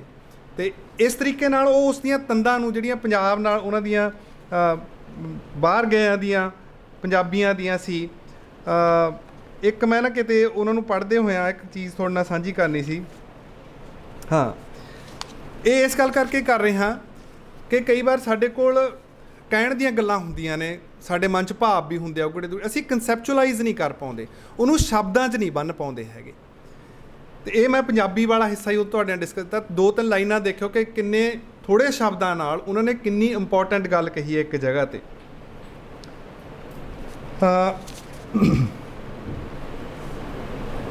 ਉਹ ਲਿਖਦੇ ਆ, ਇਉਂ ਪੰਜਾਬੀ ਸਿੱਖਾਂ ਦਾ ਪੰਜਾਬ ਪ੍ਰਤੀ ਵਤਨ ਵਰਗਾ ਰਿਸ਼ਤਾ ਅਤੇ ਹਿੰਦੁਸਤਾਨ ਨਾਲ ਸੰਯੁਕਤ ਰਾਜ ਵਾਲੇ ਰਿਸ਼ਤੇ ਵਿਚਲੀ ਸਵੈ ਵਿਰੋਧਤਾ ਬਾਹਰ ਆਈ, ਜਿਸ ਦਾ ਮੋਟਾ ਠੁੱਲਾ ਪ੍ਰਦਰਸ਼ਨ ਖਾਲਿਸਤਾਨ ਜ਼ਿੰਦਾਬਾਦ ਦੇ ਨਾਅਰਿਆਂ ਵਿੱਚ ਹੀ ਨਿਕਲਿਆ। ਜੇ ਰਾਜਨੀਤਿਕ ਸ਼ਬਦਾਵਲੀ ਤੋਂ ਪਰੇ ਰਹਿ ਕੇ ਵੇਖਣਾ ਹੋਵੇ ਤਾਂ ਸਮੂਹ ਸਿੱਖਾਂ ਦੇ ਬੇਵਤਨ ਹੋਣ ਦੀ ਪੀੜ ਅਤੇ ਮੁਲਕੋਂ ਥੀਣੇ ਹੋਣ ਦੀ ਕੁਰਲਾਹਟ ਗਿਣੀ ਜਾ ਸਕਦੀ ਹੈ। ਰਾਜਨੀਤਿਕ ਸ਼ਬਦਾਵਲੀ ਵਿੱਚ ਉਹਨਾਂ ਆਪਣੇ ਵਤਨ ਨੂੰ ਮੁਲਕ ਬਣਾਉਣ ਲਈ ਮਜਬੂਰ ਹੋ ਹੀਲੇ ਕਰਨ ਲਈ ਉਪਾਅ ਅਤੇ ਹਾ ਦੇ ਨਾਅਰੇ ਮਾਰੇ। ਜਾਣੀ ਇਹ ਪਹਿਲਾ ਮੌਕਾ ਸੀ 47 ਤੋਂ ਬਾਅਦ ਕਿ ਜਦੋਂ ਦਰਬਾਰ ਸਾਹਿਬ 'ਤੇ ਹਮਲਾ ਹੋਇਆ ਅਤੇ ਪੰਜਾਬੀਆਂ ਨੂੰ ਇਹ ਮਹਿਸੂਸ ਹੋਇਆ ਕਿ ਉਹ ਵਤਨੋਹੀਣ ਹੋ ਗਏ, ਕਿ ਉਹਨਾਂ ਦੀ ਕੋਈ ਆਪਣੀ ਜਗ੍ਹਾ ਹਿੰਦੁਸਤਾਨ ਦੇ ਵਿੱਚ ਨਹੀਂ ਹੈਗੀ, ਅਤੇ ਫਿਰ ਉਹਨਾਂ ਨੇ ਪੰਜਾਬ ਨੂੰ ਆਪਣਾ ਵਤਨ ਬਣਾਉਣ ਦੀ ਜਿਹੜੀ ਕੋਸ਼ਿਸ਼ ਆ ਉਹ ਆਰੰਭ ਕੀਤੀ। ਤਾਂ ਇਸ ਤਰੀਕੇ ਨਾਲ ਇਹ ਤਾਂ ਪੰਜਾਬੀ ਦਾ ਕੰਮ ਆ ਥੋੜ੍ਹਾ ਜਿਹਾ। ਉਹਨਾਂ ਨੇ ਅੰਗਰੇਜ਼ੀ ਦੇ ਵਿੱਚ ਜਿੰਨਾ ਕੰਮ ਕੀਤਾ, ਦੁਨੀਆ ਦੇ ਜਿੰਨੇ ਬਿਹਤਰੀਨ ਜਰਨਲਸ ਨੇ ਉਹਨਾਂ ਦੇ ਵਿੱਚ ਉਹਨਾਂ ਦੀਆਂ ਰਚਨਾਵਾਂ ਜਿਹੜੀਆਂ ਨੇ ਉਹ ਛਪੀਆਂ ਹੋਈਆਂ ਨੇ, ਅਤੇ ਉਸ ਕੰਮ ਦਾ ਐਨਾਲਿਸਿਸ ਕਰਨਾ ਸਾਡੀਆਂ ਫਿਊਚਰ ਜਨਰੇਸ਼ਨਸ ਲਈ ਦੇ ਜ਼ਿੰਮੇ ਆ, ਖਾਸ ਤੌਰ 'ਤੇ ਕਿ ਅਸੀਂ ਉਹਨਾਂ ਦੇ ਕੰਮ ਨੂੰ ਪੰਜਾਬੀ ਵਰਲਡ ਤੱਕ ਪਹੁੰਚਾ ਸਕੀਏ। ਪੰਜਾਬੀ ਭਾਸ਼ਾ ਹੀ ਸੰਸਾਰ ਤੱਕ ਪਹੁੰਚਾ ਸਕੀਏ ਕਿ ਉਹਨਾਂ ਨੇ ਜਿਹੜਾ ਅੰਗਰੇਜ਼ੀ ਦੇ ਵਿੱਚ ਕੰਮ ਕੀਤਾ ਉਹ ਪੰਜਾਬੀ ਦੇ ਪਾਠਕ ਪੜ੍ਹ ਸਕਣ। ਕਿਉਂਕਿ ਉਹ ਅੰਗਰੇਜ਼ੀ ਦੇ ਵਿੱਚ ਕੰਮ ਥੋੜ੍ਹਾ ਜਿਹਾ ਮੁਸ਼ਕਲ, ਮੈਂ ਇਸ ਕਰਕੇ ਵੀ ਕਹਿਣਾ ਹੁੰਦਾ ਕਿ ਉਹ ਬਹੁਤ ਕੰਸੈਪਚੁਅਲਾਈਜ਼ਡ, ਉਹਦੇ ਵਿੱਚ ਰਿਗਰ ਆ, ਉਹ ਸਧਾਰਨ ਅੰਗਰੇਜ਼ੀ ਨਹੀਂ ਹੈਗੀ, ਉਹ ਕਨਸੈਪਟਸ ਨਾਲ ਭਰੀ ਹੋਈ ਅੰਗਰੇਜ਼ੀ ਹੈ। ਇਸ ਕਰਕੇ ਉਸ ਨੂੰ ਪੰਜਾਬੀ ਵਰਲਡ ਦੇ ਵਿੱਚ ਲਿਆਉਣਾ ਇੱਕ ਆਪਦੇ ਆਪ ਦੇ ਵਿੱਚ ਬਹੁਤ ਵੱਡਾ ਕੰਮ ਆ ਜਿਹੜਾ ਸਾਨੂੰ ਕਰਨਾ ਪੈਣਾ।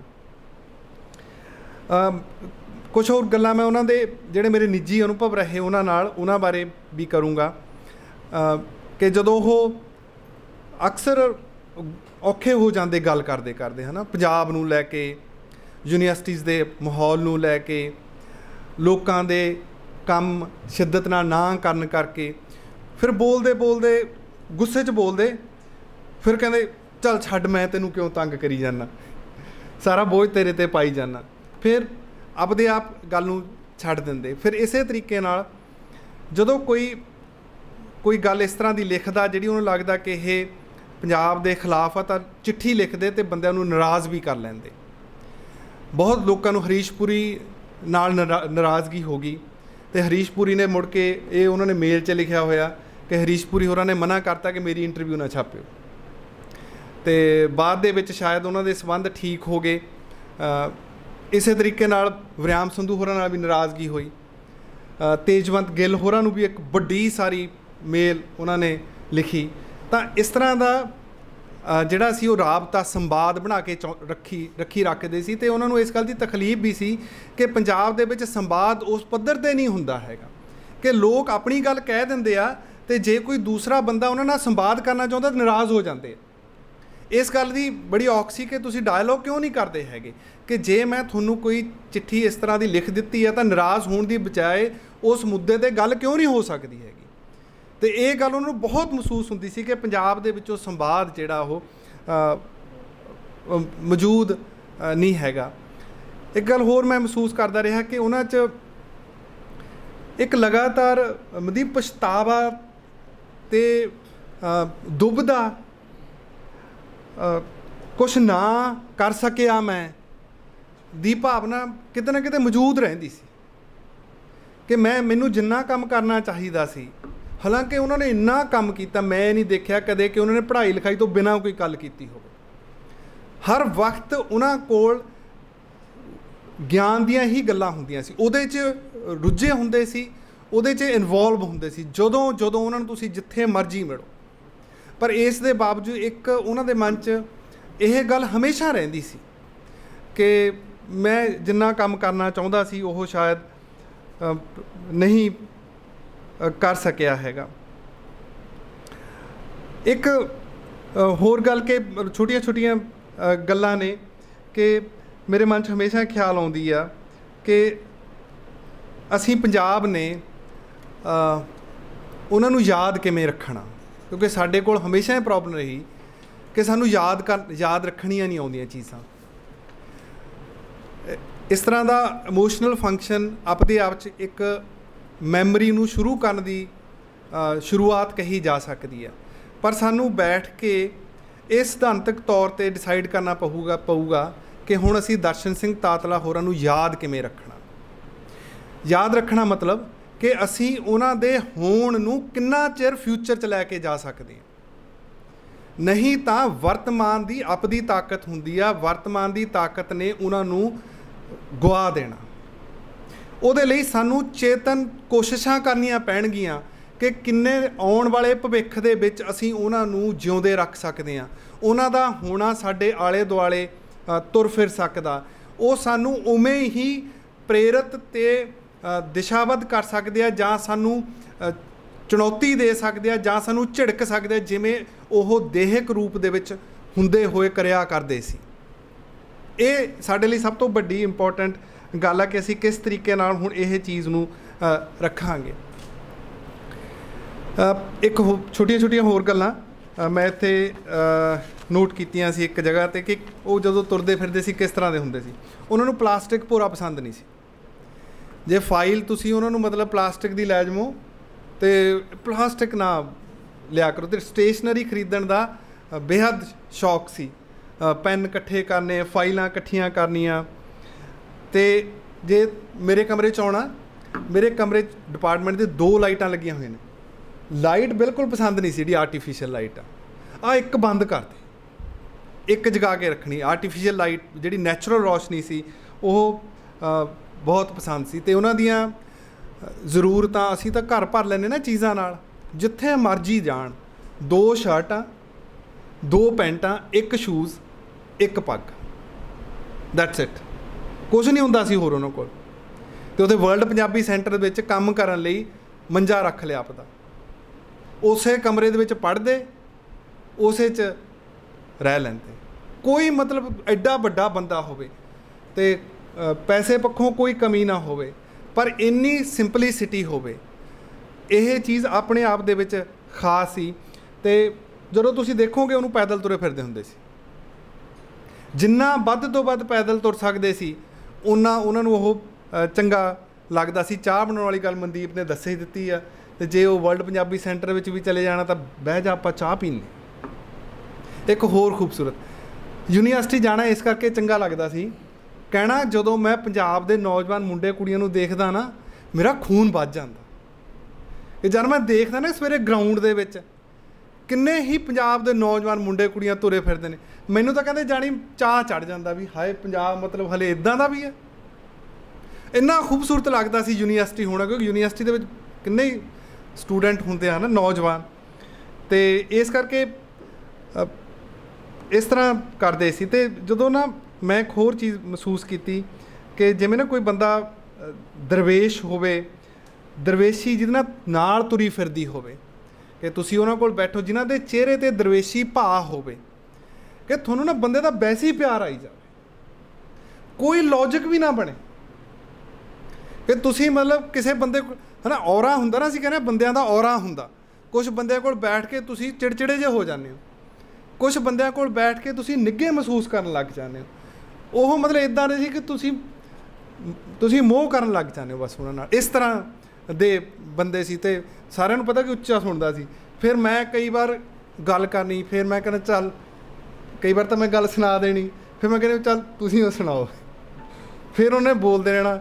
ਫਿਰ ਮੈਨੂੰ ਆਖਣਾ ਤੂੰ ਨਾ ਮੈਨੂੰ ਜਿੰਨਾ ਮੈਨੂੰ ਜੀ ਕਹਿੰਦੇ ਰਹਿਣਾ ਇੰਨਾ ਨਾ ਕਿਹਾ ਕਰ, ਮੇਰੇ ਨਾਲ ਪੰਗਾ ਪਾਇਆ ਕਰ, ਮੇਰੀਆਂ ਗਲਤੀਆਂ ਕੱਢਿਆ ਕਰ।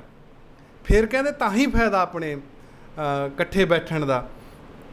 ਅਤੇ ਸੋ ਇਸ ਤਰੀਕੇ ਦੇ ਸੀ ਉਹ। ਅਤੇ ਨਾਲ ਦੀ ਨਾਲ ਬਹੁਤ ਸਿਸਟਮੈਟਿਕ ਵੀ ਸੀ ਕਿ ਤੁਸੀਂ ਉਹਨਾਂ ਦਾ ਟੇਬਲ ਦੇਖੋ, ਉਹਨਾਂ ਦੀਆਂ ਫਾਈਲਾਂ ਦੇਖੋ, ਜਿਹੜੀਆਂ 84 ਵਾਲੀਆਂ ਫਾਈਲਾਂ ਨੇ ਉਹਨਾਂ ਸਾਰੀਆਂ 'ਤੇ 84 ਲਿਖ ਕੇ ਰੱਖਿਆ ਹੋਇਆ ਉਹਨਾਂ ਦੀ ਬੈਕ 'ਤੇ। ਜਿਹੜੀਆਂ 47 ਵਾਲੀਆਂ ਨੇ ਉਹਨਾਂ ਸਾਰੀਆਂ 'ਤੇ 40 ਜਿਸ ਇਸ਼ੂ ਨਾਲ ਵੀ ਸੰਬੰਧਿਤ ਨੇ। ਅਤੇ ਮਤਲਬ ਜਿਨ੍ਹਾਂ ਲੋਕਾਂ ਨੇ ਉਹਨਾਂ ਦੇ ਵਿੱਚ ਬੈਠਿਆ ਨਾ, ਜਿਨ੍ਹਾਂ ਲੋਕਾਂ ਦੁਆਲੇ ਉਹ ਵਿਚਰੇ, ਉਹ ਬਦਲ ਗਏ ਉਹਨਾਂ ਦੇ ਹੋਣ ਨਾਲ। ਉਹ ਪਹਿਲਾਂ ਜਿਹੇ ਨਹੀਂ ਰਹੇ। ਜਿਨ੍ਹਾਂ ਨੂੰ ਮਿਲੇ, ਜਿਨ੍ਹਾਂ ਨਾਲ ਉਹਨਾਂ ਨੇ ਡਾਇਲੋਗ ਕੀਤਾ, ਜਿੰਨਾ ਵੱਧ, ਇਹ ਕੋਈ ਗੱਲ ਮੈਂ ਵਧਾ ਚੜ੍ਹਾ ਕੇ ਨਹੀਂ ਕਹਿ ਰਿਹਾ ਕਿ ਉਹਨਾਂ ਦਾ ਫੰਕਸ਼ਨ ਆ ਇਸ ਕਰਕੇ ਮੈਂ ਗੱਲ ਵਧਾ ਚੜ੍ਹਾ ਕੇ ਕਹਾਂ। ਸੱਚੀ ਮੁੱਚੀ ਇਸ ਤਰ੍ਹਾਂ ਦੇ ਬੰਦਿਆਂ ਦਾ ਹੋਣਾ ਬਹੁਤ ਰੇਅਰ ਹੁੰਦਾ। ਅਤੇ ਅਸੀਂ ਭਾਗਸ਼ਾਲੀ ਹਾਂ ਜਿਨ੍ਹਾਂ ਨੇ ਉਹਨਾਂ ਦੀ ਸੰਗਤ ਮਾਣੀ। ਗਲਤੀਆਂ ਇਹ ਕੀਤੀਆਂ ਕਿ ਜਿੰਨਾ ਕੁਛ ਉਹਨਾਂ ਤੋਂ ਲੈ ਸਕਦੇ ਸੀ ਉਹਨਾਂ ਲਿਆ ਨਾ। ਮੈਂ ਸਿਰਫ ਮੈਨੂੰ ਬਹੁਤ ਵਾਰ ਕਹਿਣਾ ਕਿ ਤੂੰ ਆ ਜਾ ਪਿੰਡ, ਆਪਾਂ ਰਹਾਂਗੇ। ਮੈਂ ਪਿੰਡ ਇੱਕ ਵਾਰ ਗਿਆ, ਜਦੋਂ ਬਿਮਾਰ ਹੋ ਗਏ, ਅੱਜ ਜਾਣਾ, ਕੱਲ੍ਹ ਜਾਣਾ, ਅੱਜ ਜਾਣਾ, ਕੱਲ੍ਹ ਜਾਣਾ, ਗਿਆ ਹੀ ਨਹੀਂ। ਅਤੇ ਉਹ ਤਾਂ ਉਮਰ ਪਛਤਾਵਾ ਕਿ ਮੈਂ ਕਿਉਂ ਨਾ ਗਿਆ। ਐਡਾ ਦੱਸ ਮੈਂ ਕੀ ਕਰਨ ਲੱਗਿਆ ਹੋਇਆ ਸੀ ਜਿਹੜਾ ਮੈਂ ਗਿਆ ਨਾ, ਬਸ ਅਲਗਰਜੀ ਉਹ ਕਰਦਾ ਰਿਹਾ। ਸਮਾਂ ਮਨਦੀਪ ਨੇ ਮੈਨੂੰ ਦੱਸਿਆ ਕਿ ਆਖਰੀ ਵਾਰ ਕਹਿੰਦੇ ਰਹੇ ਕਿ ਮੈਨੂੰ ਇਗਨੋਰ ਕਰਦਾ, ਅਤੇ ਮੇਰੀ ਕੀ ਔਕਾਤ ਕਿ ਮੈਂ ਉਹਨਾਂ ਨੂੰ ਇਗਨੋਰ ਕਰਾਂ। ਬਸ ਨਲਾਇਕੀ ਆ ਨਾ ਕਿ ਜਾ ਨਾ ਸਕਿਆ। ਹੁਣ ਆਖਰ ਦੇ ਵਿੱਚ ਮੈਂ ਇੱਕ ਮੈਨੂੰ ਮੇਲ ਪਾਈ ਸੀ ਉਹਨਾਂ ਨੇ। ਮੈਂ ਜਦੋਂ ਤੋਂ ਗੁਜ਼ਰੇ ਨੇ ਮੈਂ ਉਹ ਕਦੇ ਪੜ੍ਹ ਨਹੀਂ ਸਕਿਆ ਬੋਲ ਕੇ, ਅਤੇ ਪਰ ਮੈਂ ਹੁਣ ਜ਼ਰੂਰ ਕੋਸ਼ਿਸ਼ ਕਰਨੀ ਹੈ, ਨਹੀਂ ਤਾਂ ਸਿਕੰਦਰ ਪੜ੍ਹੂਗਾ। ਅਤੇ ਹਾਂ, ਇਹ 12 ਮਈ 2017 ਦੀ ਆ। ਲਿਖਦੇ ਆ, ਮੁੜ ਫਤਿਹ ਬੁਲਾਉਣ ਦਾ ਸਮਾਂ ਆਇਆ ਹੈ। ਮੇਰੇ ਪੈਰਾਂ 'ਚ ਜੋ ਗੇੜਾ ਹੈ ਉਸ ਦਾ ਨਵਾਂ ਚੱਕਰ ਕੱਢਣ ਦੀ ਮਜਬੂਰੀ। ਮੈਂ ਗੜਗਾਉਂ ਦੇ ਵੱਡੇ ਹਸਪਤਾਲ ਤੋਂ 2 ਟੈਸਟ ਕਰਾਏ ਹਨ। ਉਹਨਾਂ ਸਲਾਹ ਦਿੱਤੀ ਕਿ ਸਟੈਂਟ ਪਵਾਓ। ਉੱਧਰ ਮੇਰਾ ਡਾਕਟਰ ਪਿਛਲੇ ਸਾਲ ਦਾ ਕਹਿੰਦਾ ਸੀ ਪੇਸਮੇਕਰ ਪਾਓ।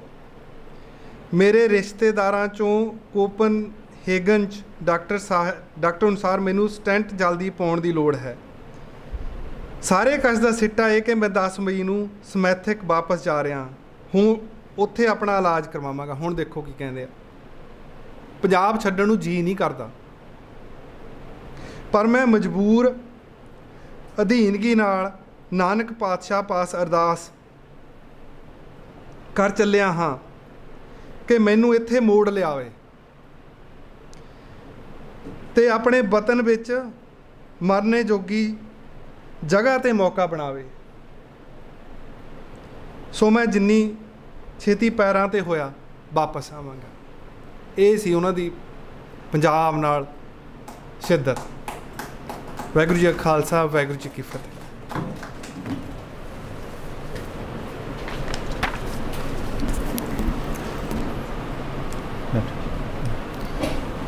ਪ੍ਰੋਫੈਸਰ ਗੁਰਮੁਖ ਸਿੰਘ ਹੋਰਾਂ ਨੇ ਤਾਤਲਾ ਸਾਹਿਬ ਨਾਲ ਜਿਹੜੇ ਰਿਸ਼ਤੇ ਦੀਆਂ ਗੱਲਾਂ ਅਤੇ ਹੋਰ ਉਹਨਾਂ ਦੇ ਚਿੰਤਨ ਨਾਲ ਸੰਬੰਧਿਤ ਬੜੀਆਂ ਖੂਬਸੂਰਤ ਗੱਲਾਂ ਕੀਤੀਆਂ। ਇੱਕ ਗੱਲ ਜਿਹੜੀ ਅਸੀਂ ਕਰ ਰਹੇ ਸੀ, ਜਿਹੜੀ ਇਹਨਾਂ ਸ਼ੁਰੂ ਵੀ ਕੀਤੀ, ਉਹ ਅਸਲੋਂ ਇਹੀ ਮੈਨੂੰ ਇੱਦਾਂ ਲੱਗਿਆ ਸੀ ਕਿ ਪ੍ਰੋਫੈਸਰ ਤਾਤਲਾ ਹੋਰਾਂ ਇਸ ਤਰ੍ਹਾਂ ਦੇ ਬੰਦੇ ਨੇ ਜਿਹੜੇ ਯੂਨੀਵਰਸਿਟੀ ਦੀ ਅਕਾਦਮਿਕਤਾ ਦੇ ਵਿੱਚ ਜਾ ਕੇ ਉਹ ਗੱਲ ਰੱਖੀ ਉਹਨਾਂ ਨੇ ਜਿਸ ਗੱਲ ਨੂੰ ਸੁਣਨ ਲਈ ਕੋਈ ਥਾਂ ਹੀ ਨਹੀਂ ਸੀ ਉੱਥੇ। ਕਦੇ ਸੈਮੀਨਾਰ ਕਾਨਫਰੰਸਾਂ ਦੇ ਵਿੱਚ ਉਹੀ ਜਿਹੜੇ 1984 ਤੋਂ ਤੁਰਤ ਬਾਅਦ ਟੈਲੀਵਿਜ਼ਨਾਂ ਅਖਬਾਰਾਂ ਦੇ ਵਿੱਚ ਸਵਾਲ ਆ ਗਏ ਵੀ ਸੰਤ ਜਰਨੈਲ ਸਿੰਘ ਦਰਬਾਰ ਸਾਹਿਬ ਦੇ ਅੰਦਰ ਕਿਉਂ ਗਿਆ ਸੀ, ਇਸ ਤਰ੍ਹਾਂ ਦੇ ਜਿਹੜੇ ਸਧਾਰਨ ਸਵਾਲ ਉਹੀ ਹੁਣ ਤੱਕ ਉੱਥੇ ਚੱਲਦੇ ਰਹੇ। ਅਤੇ ਤਾਤਲਾ ਸਾਹਿਬ ਗਏ। ਤਾਤਲਾ ਸਾਹਿਬ ਦੇ ਜਾਣ ਨਾਲ ਇੱਕ ਤਾਂ ਇਸ ਗੱਲ ਦਾ ਬਹੁਤ ਵੱਡਾ ਫਰਕ ਹੁੰਦਾ ਕਿ ਤੁਸੀਂ ਕਿੱਥੋਂ ਆਏ ਹੋ। ਹੁਣ ਕੋਈ ਪਿੰਡੋਂ ਉੱਠ ਕੇ ਜਾਂ ਹੋਰ ਪਾਸਿਓਂ ਉੱਠ ਕੇ ਅਕਾਦਮਿਕਤਾ ਨੂੰ ਜਾ ਕੇ ਗੱਲ ਸਮਝਾਉਣ ਜਾਵੇ ਤਾਂ ਉਹ ਨਹੀਂ ਸਮਝਦੇ। ਅਕਾਦਮਿਕਤਾ ਦਾ ਸੁਭਾਅ ਹੀ ਇਸ ਤਰ੍ਹਾਂ ਦਾ ਹੁੰਦਾ, ਮੈਂ ਵੀ ਨਹੀਂ ਸਮਝਾਂਗਾ। ਪਰ ਕੋਈ ਬੰਦਾ ਉਹਨਾਂ ਦੀ ਕੈਟਾਗਰੀ ਵਿੱਚੋਂ ਹੀ ਜਾਂ ਉਹਨਾਂ ਨਾਲੋਂ ਵੀ ਕਿਸੇ ਵੱਡੀ ਥਾਂ ਤੋਂ ਆਵੇ ਤਾਂ ਫਿਰ ਉਹਦੀ ਗੱਲ ਆਖੀ ਦਾ ਵਜ਼ਨ ਹੋ ਜਾਂਦਾ। ਤਾਤਲਾ ਸਾਹਿਬ ਨੇ ਜਿਹੜੀਆਂ ਗੱਲਾਂ ਆਖੀਆਂ ਉਹਨਾਂ 'ਤੇ ਗੱਲ ਹੋਣੀ ਸ਼ੁਰੂ ਹੋਈ। ਅਗਾਂਹ ਵਾਲੇ ਸਾਰੇ ਲੋਕ ਘੱਟੋ ਘੱਟ ਪੰਜਾਬ ਦੇ ਵਿੱਚ ਸਭ, ਚਾਹੇ ਕੋਈ ਕਿਸੇ ਦੂਜੇ ਨੂੰ ਧੇਲਾ ਭਰ ਨਹੀਂ ਜਰਦਾ, ਤਾਂ ਇੱਦਾਂ ਤਾਂ ਕਹਿੰਦੇ ਹੀ ਹੈ ਨਾ ਵੀ ਅਸੀਂ ਸੰਵਾਦ ਲਈ ਤਿਆਰ ਹਾਂ। ਅਤੇ ਜਦੋਂ ਇੱਦਾਂ ਦੀ ਗੱਲ ਆਖੀ ਜਾਂਦੀ ਹੈ ਵੀ ਅਸੀਂ ਸੰਵਾਦ ਲਈ ਤਿਆਰ ਹਾਂ ਅਤੇ ਉਹ ਸਵਾਲ ਕਰ ਰਹੇ ਨੇ ਤਾਂ ਗੁੰਜਾਇਸ਼ ਬਣਦੀ ਗਈ। ਤਾਂ ਕਿਤੇ ਨਾ ਕਿਤੇ ਗੱਲ ਚੱਲਦੀ ਗਈ। ਡਾਕਟਰ ਗੁਰਮੁਖ ਹੋਰੀ ਵੀ ਗੱਲ ਰੱਖਣ ਲੱਗ ਗਏ, ਅਸੀਂ ਵੀ ਜਾਣ ਲੱਗ ਗਏ ਅਤੇ ਹੌਲੀ ਹੌਲੀ ਗੱਲ ਸ਼ੁਰੂ ਹੋਈ। ਇੱਕ ਹੋਰ ਖੂਬਸੂਰਤ ਗੱਲ ਇਹ ਕਿ ਤਾਤਲਾ ਸਾਹਿਬ, ਜਿਵੇਂ ਗਦਰ ਲਹਿਰ ਬਾਰੇ ਗੱਲ ਹੈ, ਭਾਜੀ ਅਜਮੇਰ ਸਿੰਘ ਹੋਰਾਂ ਨੇ ਗਦਰ ਲਹਿਰ ਬਾਰੇ ਬਹੁਤ ਕੰਮ ਕਰਿਆ। ਗਦਰ ਲਹਿਰ ਦਾ ਜਿਹੜਾ ਮੂਲ ਬਿਰਤਾਂਤ ਸਥਾਪਿਤ ਕੀਤਾ ਗਿਆ ਉਹ ਇਹੀ ਸੀ ਕਿ ਇਹ ਰਾਸ਼ਟਰਵਾਦੀ ਲਹਿਰ ਸੀ ਅਤੇ ਇਹ ਸੈਕੂਲਰ ਲਹਿਰ ਸੀ। ਅਤੇ ਵਧੇਰੇ ਕਰਕੇ ਇੱਦਾਂ ਕਿਹਾ ਜਾਂਦਾ ਰਿਹਾ ਕਿ ਇਹ ਕਿਸੇ ਨਾ ਕਿਸੇ ਤਰੀਕੇ ਮਾਰਕਸਵਾਦ ਤੋਂ ਪ੍ਰੇਰਿਤ ਸੀ। ਨਾ ਜਿਹੜੇ ਤੱਥ ਸੀ ਉਹ ਹੋਰ ਸਨ ਅਤੇ ਜਿਹੜਾ ਬਿਰਤਾਂਤ ਸੀ ਜਾਂ ਜਿਹੜੀ ਗੱਲ ਸਥਾਪਿਤ ਹੋ ਰਹੀ ਸੀ ਉਹ ਹੋਰ ਹੋ ਰਹੀ ਸੀ। ਇੱਕ ਲੰਬਾ ਸਮਾਂ ਅਸੀਂ ਕਿਤਾਬਾਂ ਵਿੱਚ ਵੀ ਪੜ੍ਹਿਆ ਅਤੇ ਬਾਅਦ ਵਿੱਚ ਹੌਲੀ ਹੌਲੀ ਇਹ ਗੱਲਾਂ ਸਾਹਮਣੇ ਆਉਣ ਲੱਗ ਗਈਆਂ ਕਿ ਤੱਥ ਤੋੜੇ ਵੀ ਗਏ। ਤਾਂ ਤਾਤਲਾ ਸਾਹਿਬ ਨੇ ਜਿਵੇਂ ਜਿਹੜੀ ਖਾਸ ਕਰ ਜਿਹੜੀ ਕਾਮਾਗਾਟਾ ਮਾਰੂ ਘਟਨਾ ਸੀ ਉਹਦੇ ਬਾਰੇ ਜਿਹੜੀਆਂ ਗੱਲਾਂ ਕੱਢ ਕੇ ਲੈ ਕੇ ਆਉਂਦੀਆਂ ਉਹ ਬਿਲਕੁਲ ਹੀ ਵੱਖਰੀਆਂ ਸਨ।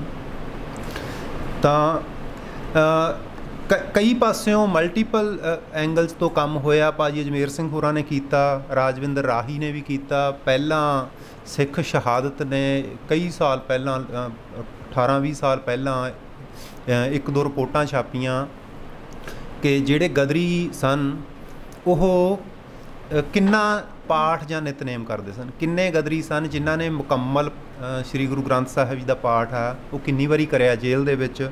ਸੁਖਮਨੀ ਸਾਹਿਬ ਦੇ ਕਿੰਨੇ ਪਾਠ ਕਰਦੇ ਹੁੰਦੇ ਸੀ, ਇਸ ਤਰ੍ਹਾਂ ਦੀ ਇੱਕ ਡਿਟੇਲ ਛਾਪੀ। ਤਾਂ ਤਾਤਲਾ ਸਾਹਿਬ ਉਸ ਤਰ੍ਹਾਂ ਦੇ ਇੱਕ ਬੰਦੇ ਸਨ ਜਿਹੜੇ ਤੱਥ ਰੱਖ ਕੇ, ਕਿਉਂਕਿ ਅਕਾਦਮਿਕਤਾ ਨੂੰ ਤੁਸੀਂ ਸਿਰਫ ਮੁਹਾਵਰੇ ਨਾਲ ਨਹੀਂ ਮੋੜ ਸਕਦੇ।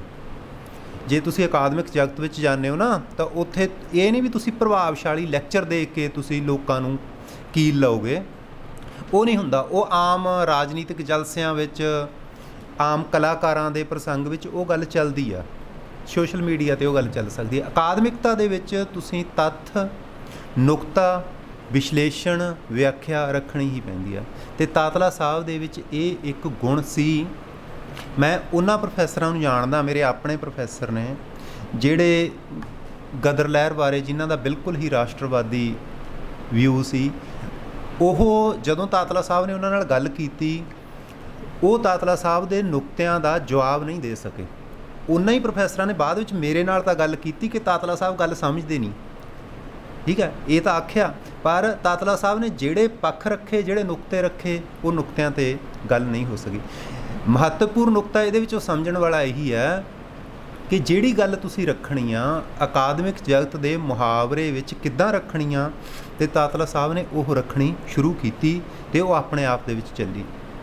ਫਿਰ ਉਹ ਤੋਂ ਸਿਵਾਏ ਜਿਵੇਂ ਭਾਈ ਨੇ, ਮੈਂ ਤੁਹਾਡੇ ਨਾਲ ਗੱਲਾਂ ਮੈਂ ਇਸ ਕਰਕੇ ਕਰਦਾ ਕਿਉਂਕਿ ਗੱਲ ਥੋੜ੍ਹੀ ਹੋ ਜਾਣੀ ਚਾਹੀਦੀ ਹੈ। ਇਸ ਤਰ੍ਹਾਂ ਦੇ ਅਗਲਿਆਂ ਦੀ ਯਾਦ ਵਿੱਚ ਵਾਰ-ਵਾਰ ਤੇ ਸੈਮੀਨਾਰ ਨਹੀਂ ਹੋਣੇ। ਅਤੇ ਜਿਵੇਂ ਉਹਨਾਂ ਨੇ ਮੰਨ ਲਓ ਪੰਜਾਬੀ ਬੋਲੀ ਬਾਰੇ ਸੀ, ਪੰਜਾਬੀ ਬੋਲੀ ਬਾਰੇ ਉਹਨਾਂ ਦਾ ਸੋਚਣ ਦਾ ਨਜ਼ਰੀਆ, ਬਹੁਤੇ ਲੋਕ, ਸਾਡਾ ਜਿਹੜਾ ਮੂਲ ਪੰਜਾਬ ਦੇ ਵਿੱਚ ਮੁਹਾਵਰਾ ਉਹ ਹੈਗਾ ਭਾਵੁਕਤਾ ਦਾ। ਅਸੀਂ ਪੰਜਾਬੀ ਬਾਰੇ ਭਾਵੁਕਤਾ ਨਾਲ ਸੋਚਦੇ ਹਾਂ। ਉਹ ਕੁਛ ਬੰਦੇ ਚਿੰਤਨ ਦੇ ਤੌਰ 'ਤੇ ਸੋਚ ਲੈਂਦੇ ਨੇ, ਉਹ ਸੰਸਥਾਈ ਤੌਰ 'ਤੇ ਸੋਚਦੇ ਸੀ। ਉਹਨਾਂ ਨੇ ਮੈਨੂੰ ਵੀ ਇੱਕ ਪੱਤਰ ਜਿਵੇਂ ਭਾਜੀ ਨੂੰ ਭੇਜੇ ਹੋਏ ਨੇ, ਮੈਨੂੰ ਵੀ ਆਹ ਇੱਕ 5-6 ਪੰਨਿਆਂ ਦਾ ਜਿਹੜਾ ਪੇਪਰ ਹੈ ਉਹ ਲਿਖ ਕੇ ਭੇਜਿਆ ਵੀ ਪੰਜਾਬ ਦੇ ਵਿੱਚ ਪੰਜਾਬੀ ਦੀ ਲਈ ਸੰਸਥਾਈ ਉੱਦਮ ਆਪਾਂ ਕਿੱਦਾਂ ਦੇ ਕਰ ਸਕਦੇ ਹਾਂ। ਵੀ ਸਾਰੀਆਂ ਜਿਹੜੀਆਂ ਧਿਰਾਂ ਨੇ, ਯੂਨੀਵਰਸਿਟੀਆਂ, ਸਾਹਿਤ ਸਭਾਵਾਂ, ਸ਼੍ਰੋਮਣੀ ਗੁਰਦੁਆਰਾ ਪ੍ਰਬੰਧਕ committee, Kalgidhar trust, Guru Gobind Singh study circle, ਜਾਂ ਜਿਹੜੀਆਂ ਇਸ ਤਰ੍ਹਾਂ ਦੀਆਂ ਸਾਰੀਆਂ ਸੰਸਥਾਵਾਂ ਨੇ, ਇਹਨਾਂ ਦੀ ਕਹਿੰਦੇ ਭੂਮਿਕਾ ਕੀ ਆ, ਅਤੇ ਫਿਰ ਇਸ ਤੋਂ ਬਾਅਦ ਪੰਜਾਬੀ ਲਈ ਸੰਸਥਾਈ ਉੱਦਮ ਕਿਸ ਤਰ੍ਹਾਂ ਦੇ ਕਰਨ ਦੀ ਲੋੜ ਆ। ਤਾਂ ਉਹ ਬਹੁਤ ਮਤਲਬ ਖੁੱਲ੍ਹੇ ਮਨ ਨਾਲ ਸੋਚਦੇ ਹੁੰਦੇ ਸੀ। ਜਿਹੜਾ ਬੰਦੇ ਨਾਲ ਲੜ ਪੈਣ ਵਾਲਾ ਜਾਂ ਬੰਦੇ ਨੂੰ ਬਹੁਤ ਕੋਰੇ ਸਵਾਲ ਕਰਨ ਵਾਲਾ ਮਾਮਲਾ ਸੀ ਨਾ, ਉਹ ਇਸੇ ਕਰਕੇ ਸੀ ਕਿ ਉਹ ਬਹੁਤ ਖੁੱਲ੍ਹੇ ਮਨ ਨਾਲ ਸੋਚਦੇ ਹੁੰਦੇ ਸੀ। ਤੁਹਾਡਾ ਨਾਂ ਦੱਸ ਦਿਓ। ਮੇਰਾ ਪਿੰਡ ਪਛਾਣਾ, ਮੇਰਾ ਨਾਮ ਗੁਰਮੇਲ ਸਿੰਘ ਆ। ਲਗਭਗ ਪ੍ਰੋਫੈਸਰ ਸਾਹਿਬ ਅਜਮੇਰ ਸਿੰਘ ਜੀ, ਆਪਾਂ ਝੋੜਾ ਪਿੰਡ 'ਚ ਬਹੁਤ ਸਮਾਂ ਪਹਿਲਾਂ ਇਕੱਠੇ ਹੋਏ ਸੀ।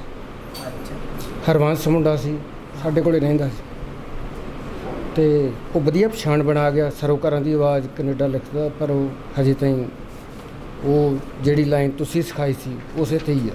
ਅਤੇ ਉਦੋਂ ਬਾਅਦ ਕੀ ਪ੍ਰੋਗਰੈਸ ਕੀਤੀ ਜਾ ਸਕਦੀ ਆ।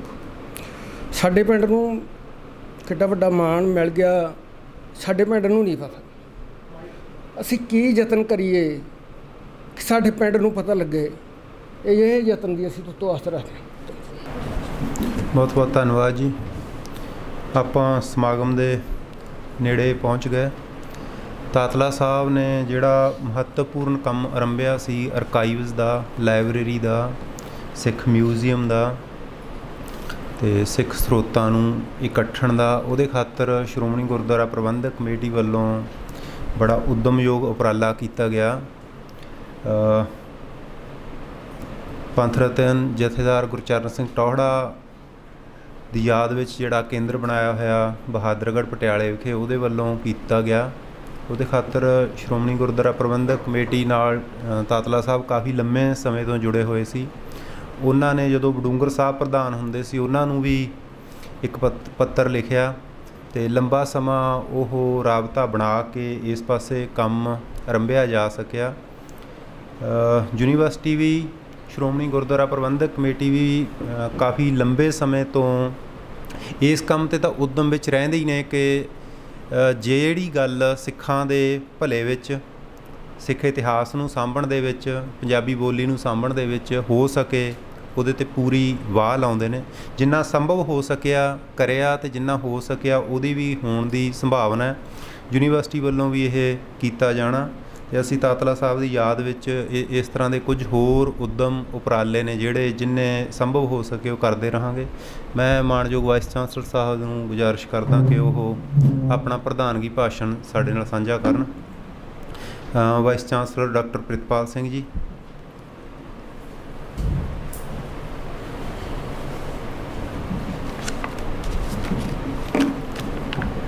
बहुत ही सत्कारयोग सरदार अजमेर सिंह जी, डॉक्टर गुरमुख सिंह जी पंजाबी यूनिवर्सिटी पटियाला, बीबा मनदीप कौर जी विभाग इंचार्ज, डॉक्टर सिकंदर सिंह जी, ਵੱਖ-ਵੱਖ विभागों के इंचार्ज ते अध्यापक साहबान, प्यारे विद्यार्थियों ਅਤੇ बाहरों आए सज्जन, वाहिगुरू जी का खालसा वाहिगुरू जी की फतेह। सो अज असी डॉक्टर दर्शन सिंह तातला यादगारी सैमीनार दे विच सारे शमूलीयत कर रहे हैं। तो तिन्ने वक्ता साडे जिहड़े बीबा मनदीप कौर जी, डॉक्टर गुरमुख सिंह जी, सरदार अजमेर सिंह जी, इन्हों ने बहुत ही भावपूर्वक तरीके दे नाल डॉक्टर दर्शन सिंह तातला बारे जानकारी दी। बेशक मेरा कोई बहुत लंबा वास्ता नहीं रहा दर्शन सिंह तातला ना, पर जदों उन्होंने बारे सुनिया सारा तो मन अपने आप भावुक हो रहा सी। 2 बारी वैसे मैनू डॉक्टर तातला नाल मिलने का मौका मिला यूनिवर्सिटी में ही, पर मैनू भी मैं उहदे विच कोई झूठ नहीं कहता कि मैनू भी इन्ना पता नहीं सी कि वो इस तरह का कारज उन्हों का है। सो ਜਿਹੜਾ ਮੁੱਖ ਕੰਮ ਆ कि जिस यूनिवर्सिटी 'ਚ बैठे हाँ असीं, सानू नहीं पता साडे ਜਿਹੜੇ सिख विद्वान आ किस तरह कर रहे आ, तो उस तरह के ਜਿਹੜੇ कारज आ वो सारे साडे ਜਿਹੜੇ नौजवान पीढ़ी आ उन्हां दी दृष्टिगोचर होने चाहिए आ। तो मैं ये वास्ते रिक्वेस्ट कराँगा पंजाबी यूनिवर्सिटी के डॉक्टर गुरमुख सिंह बैठे आ जां साडे पंजाबी विभाग के इंचार्ज बैठे डॉक्टर सिकंदर सिंह, कि किसी ना किसी विद्यार्थी तो डॉक्टर दर्शन सिंह तातला के जीवन बारे, उन्होंने अकादमिक प्राप्तियों बारे कोई ना कोई खोज कार्य होना चाहिए आ, ताकि एक सਦੀवी तौर पर कोई उन्होंने जोड़े काम आ वो सारी पब्लिक के सामने आ सकन। सो डॉक्टर दर्शन सिंह तातला बारे जो असी देखते हैं कि उन्होंने अपने पिंड के स्कूल तो ही पहला 10वीं की पढ़ाई की, तो उस तो बाद अपनी BSc जगराओं तो की लाला लाजपत राय कॉलेज तो उस तो बाद वो इंग्लैंड चले जाते हैं। किन्नी उन्होंने मतलब खिच सी पढ़ाई की जां अकादमिकता की, उत्थे जाके दोबारा फिर पढ़ाई शुरू करते हैं। आम तौर पर असी देखते हैं जो वरतारा आम होंदा इत्थों पंजाब तो जो साडे बच्चे जाते हैं बाहर, वो आम तौर पर होंदा है कि असी अपनी लाइफ दे विच सैटल होईए, वध तो वध पैसा कमाईए, अपने पिछे जिहड़े रिश्तेदार आ जां अपने माँ बाप है उन्होंने पैसा भेजीए ताकि उन्हों का जिहड़ा आर्थिक पद्धर है होर वधिया हो सके।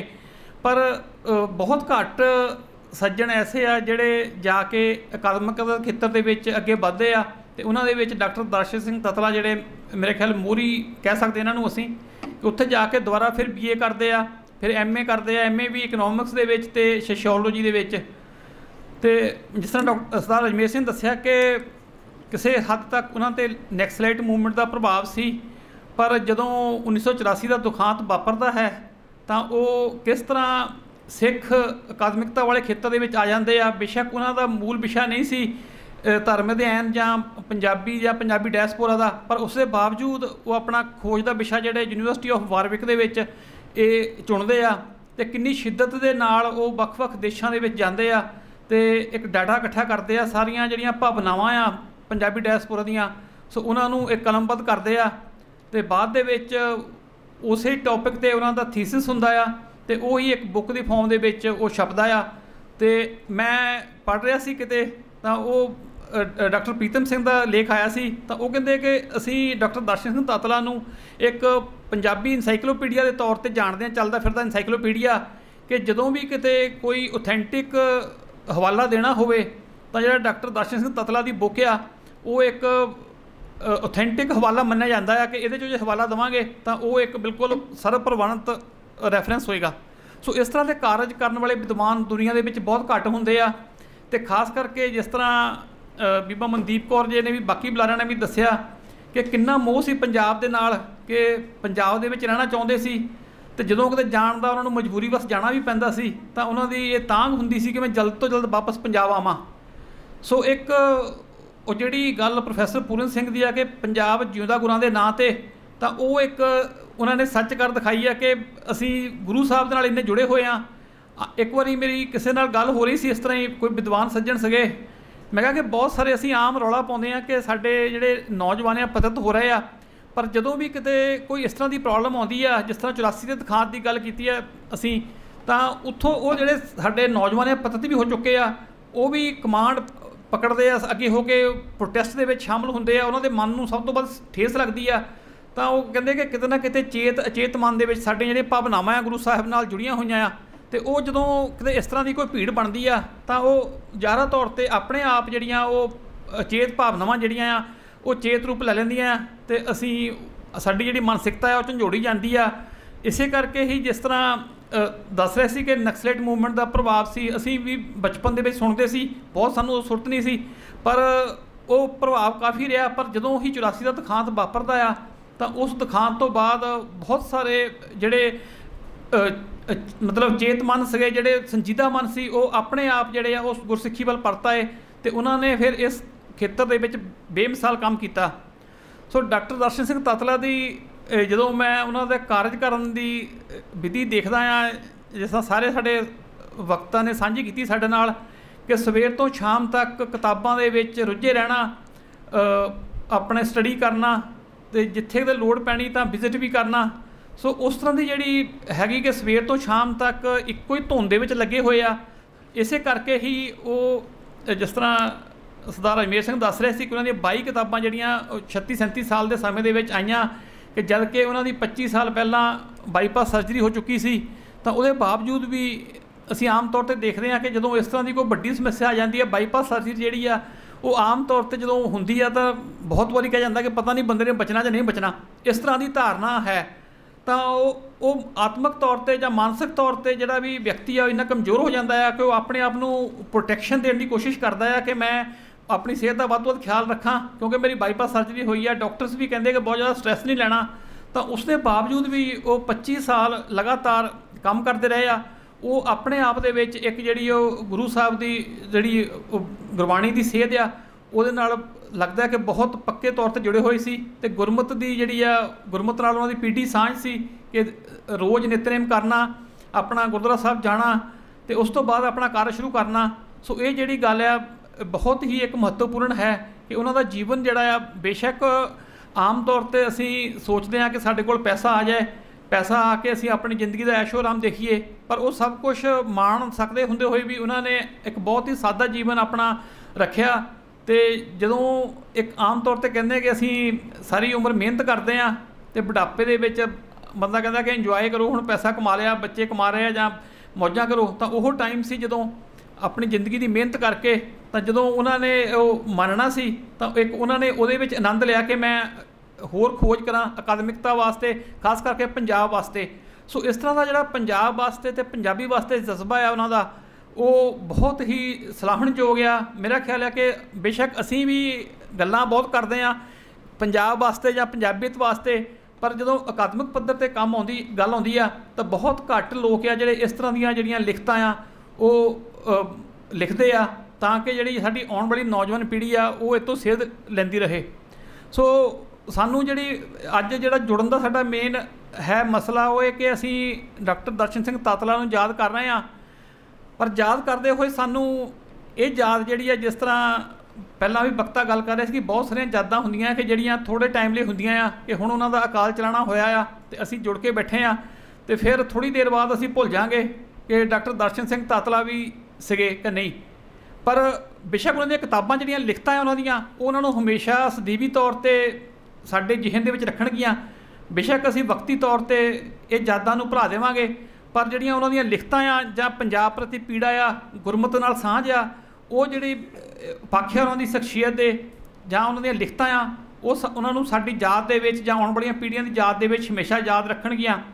ਅਤੇ ਅਸੀਂ ਕੋਸ਼ਿਸ਼ ਕਰਾਂਗੇ ਕਿ ਜਿਸ ਤਰ੍ਹਾਂ ਸੁਝਾਅ ਆਇਆ ਸੀ ਕਿ ਡਾਕਟਰ ਦਰਸ਼ਨ ਸਿੰਘ ਤਾਤਲਾ ਦੀਆਂ ਕਿਤਾਬਾਂ 'ਤੇ ਇੱਕ ਇੱਕ ਕਰਕੇ ਕੋਈ ਵਿਚਾਰ ਗੋਸ਼ਟੀਆਂ ਕਰਵਾਈਆਂ ਜਾਣ, ਤਾਂ ਅਸੀਂ ਆਪਣੇ ਵਿਭਾਗ ਨੂੰ, ਪੰਜਾਬੀ ਵਿਭਾਗ ਨੂੰ ਮੈਂ ਰਿਕੁਐਸਟ ਕਰੂੰਗਾ ਕਿ ਉਹ ਇਹਦੇ ਵਾਸਤੇ ਕੋਈ ਇੱਕ ਪ੍ਰੋਪਰ ਪਲੈਨਿੰਗ ਕਰ ਲੈਣ ਕਿ ਕਿਸ ਤਰ੍ਹਾਂ ਅਸੀਂ ਇਹ ਕਰਨਾ ਆ, ਅਤੇ ਜੋ ਵੀ ਸਹਾਇਤਾ ਦੀ ਲੋੜ ਹੋਵੇਗੀ ਯੂਨੀਵਰਸਿਟੀ ਵੱਲੋਂ ਅਸੀਂ ਕੋਸ਼ਿਸ਼ ਕਰਾਂਗੇ ਕਿ ਉਹ ਜਿਹੜੀ ਆ ਅਸੀਂ ਜਿਸ ਤਰ੍ਹਾਂ ਦੀ ਵੀ ਮਦਦ ਕਰ ਸਕਦੇ ਯੂਨੀਵਰਸਿਟੀ ਪੱਧਰ 'ਤੇ, ਤਾਂ ਅਸੀਂ ਵਿਭਾਗ ਨੂੰ ਉਹ ਮਦਦ ਦੇਣ ਦੀ ਕੋਸ਼ਿਸ਼ ਕਰਾਂਗੇ। ਅਤੇ ਪਲੈਨਿੰਗ ਕਰਨ ਦਾ ਕੰਮ ਜਿਹੜਾ ਆ ਉਹ ਇਹਨਾਂ ਦਾ ਅਸੀਂ ਵੀ ਪਲੈਨਿੰਗ 'ਚ ਹੈਲਪ ਕਰਾਂਗੇ। ਸੋ ਇਹ ਜਿਹੜੀ ਯਾਦ ਦੇ ਵਿੱਚ ਅਸੀਂ ਅੱਜ ਜੁੜੇ ਹਾਂ, ਇਹ ਯਾਦ ਨੂੰ ਅਸੀਂ ਛੱਡਣਾ ਨਹੀਂ ਹੈ, ਬਲਕਿ ਅਸੀਂ ਇਸ ਤਰ੍ਹਾਂ ਦਾ ਜਜ਼ਬਾ ਜਿਹੜਾ ਆ ਉਹ ਆਪਣੇ ਵਿੱਚ ਵੀ ਪੈਦਾ ਕਰਨਾ ਆ, ਅਤੇ ਆਪਣੇ ਜਿਹੜੀ ਅਗਲੀਆਂ ਪੀੜ੍ਹੀਆਂ ਦੇ ਵਿੱਚ ਵੀ ਪੈਦਾ ਕਰਨਾ ਹੈ ਕਿ ਆਪਣੇ, ਜਿਸ ਤਰ੍ਹਾਂ ਮੈਨੂੰ ਬੜੀ ਗੱਲ ਵਧੀਆ ਲੱਗੀ ਕਿ ਇੱਕ ਮੁਲਕ ਅਤੇ ਇੱਕ ਵਤਨ, ਕਿ ਪੰਜਾਬ ਸਾਡਾ ਵਤਨ ਆ। ਸੋ ਉਸ ਤਰ੍ਹਾਂ ਦਾ ਜਜ਼ਬਾ ਜਿਹੜਾ ਆ ਉਹ ਅਸੀਂ ਪੈਦਾ ਕਰਨਾ ਆ। ਅੱਜ ਦੇ ਦੌਰ ਦੇ ਵਿੱਚ ਵੀ ਅਸੀਂ ਉਸ ਤਰ੍ਹਾਂ ਦੇ ਦੌਰ 'ਚੋਂ ਨਿਕਲ ਰਹੇ ਹਾਂ ਕਿ ਜੋ ਸਾਡੀ ਨੌਜਵਾਨ ਪੀੜ੍ਹੀ ਆ ਬਹੁਤ ਜ਼ਿਆਦਾ ਬਾਹਰ ਦੇ ਦੇਸ਼ਾਂ ਨੂੰ ਜਾ ਰਹੀ ਆ। ਪਰ ਜਦੋਂ ਅਸੀਂ ਉਹ ਬਹੁਤ ਬਰੀਕੀ ਨਾਲ ਅਧਿਐਨ ਕਰਦੇ ਹਾਂ ਤਾਂ ਅੱਜ ਦੀ ਨੌਜਵਾਨ ਪੀੜ੍ਹੀ ਦਾ ਨਜ਼ਰੀਆ ਥੋੜ੍ਹਾ ਡਿਫਰੈਂਟ ਆ। ਪਹਿਲਾਂ ਸੀ ਕਿ ਹਰ ਇੱਕ ਜਿਹੜਾ ਸਾਡਾ ਜਾਂਦੇ ਸੀਗੇ ਨੌਜਵਾਨ, ਉਹਨਾਂ ਦੀ ਤਾਂਘ ਹੁੰਦੀ ਸੀ ਹਮੇਸ਼ਾ ਪੰਜਾਬ ਵੱਲ ਵਾਪਸ ਆਉਣ ਦੀ। ਪਰ ਅੱਜ ਅਸੀਂ ਦੇਖਦੇ ਹਾਂ ਕਿ ਉਸ ਤਰ੍ਹਾਂ ਦੀ ਬਿਰਤੀ ਪੈਦਾ ਹੋ ਗਈ ਹੈ ਬਹੁਤ ਸਾਡੇ ਨੌਜਵਾਨਾਂ ਦੇ ਵਿੱਚ ਕਿ ਉਹ ਕਹਿੰਦੇ ਅਸੀਂ ਬਾਹਰ ਚਲੇ ਜਾਣਾ ਆ ਅਤੇ ਮਾਂ-ਬਾਪ ਨੂੰ ਵੀ ਬਾਹਰ ਬੁਲਾ ਲਾਂਗੇ, ਆਪਣੀ ਪ੍ਰੋਪਰਟੀ ਵੇਚਾਂਗੇ, ਬਾਹਰ ਚਲੇ ਜਾਵਾਂਗੇ। ਸੋ ਉਸ ਤਰ੍ਹਾਂ ਦਾ ਜਿਹੜਾ ਰੁਝਾਨ ਹੈ ਉਹਨੂੰ ਠੱਲ ਪਾਉਣ ਲਈ ਉਹਦੇ ਵਾਸਤੇ ਪ੍ਰੇਰਨਾ ਦੇਣ ਦੇ ਲਈ ਸਾਡੇ ਨੌਜਵਾਨ ਪੀੜ੍ਹੀ ਨੂੰ ਸੋ ਡਾਕਟਰ ਦਰਸ਼ਨ ਸਿੰਘ ਤਤਲਾ ਦੀ ਉਦਾਹਰਣ ਦੇਣਾ ਜਾਂ ਉਹਨਾਂ ਦੀਆਂ ਲਿਖਤਾਂ ਦਾ ਹਵਾਲਾ ਦੇਣਾ, ਮੇਰਾ ਖਿਆਲ ਹੈ ਕਿ ਉਹ ਇੱਕ ਨਜ਼ਰੀਏ ਦੇ ਵਿੱਚ ਬਹੁਤ ਵੱਡੀ ਤਬਦੀਲੀ ਲਿਆ ਸਕਦਾ ਆ। ਅਤੇ ਇਸ ਕਰਕੇ ਸਾਨੂੰ ਡਾਕਟਰ ਦਰਸ਼ਨ ਸਿੰਘ ਤਤਲਾ ਦੇ ਜੀਵਨ ਬਾਰੇ ਅਤੇ ਉਹਨਾਂ ਦੀਆਂ ਲਿਖਤਾਂ ਬਾਰੇ ਤਾਂ ਉਹਨਾਂ ਦੇ ਪੰਜਾਬ ਪ੍ਰਤੀ ਮੋਹ ਬਾਰੇ ਜਿਹੜਾ ਆ ਸਾਨੂੰ ਬਹੁਤ ਜ਼ਿਆਦਾ ਪ੍ਰਚਾਰਨ ਪ੍ਰਸਾਰਨ ਦੀ ਲੋੜ ਆ, ਤਾਂ ਕਿ ਅਸੀਂ ਜਿਹੜੇ ਨੌਜਵਾਨ ਪੀੜ੍ਹੀ ਆ ਉਹਨੂੰ ਵੀ ਇਸ ਤਰ੍ਹਾਂ ਅਸੀਂ ਉਤਸ਼ਾਹਿਤ ਕਰ ਸਕੀਏ ਕਿ ਉਹ ਆਪਣੇ ਵਿਰਸੇ ਦੇ ਨਾਲ ਜੁੜੇ ਰਹਿਣ ਅਤੇ ਆਪਣੇ ਪੰਜਾਬ ਵਾਸਤੇ ਜਾਂ ਆਪਣੀ ਕੌਮ ਵਾਸਤੇ ਕੰਮ ਕਰਨ ਦੀ ਇੱਕ ਜਿਹੜੀ ਇੱਛਾ ਉਹਨਾਂ ਦੇ ਮਨ ਦੇ ਵਿੱਚ ਪੈਦਾ ਹੋਵੇ।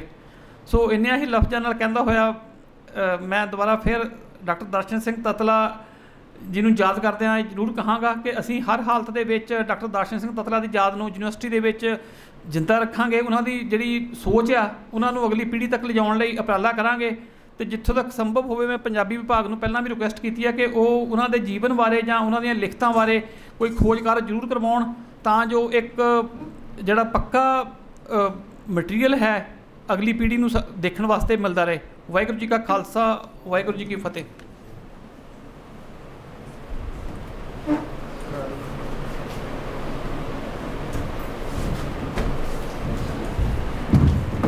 ਇਸ ਸਮਾਗਮ ਦੇ ਅਸੀਂ ਅੰਤਿਮ ਪੜਾਅ ਦੇ ਵਿੱਚ ਪਹੁੰਚ ਚੁੱਕੇ ਹਾਂ।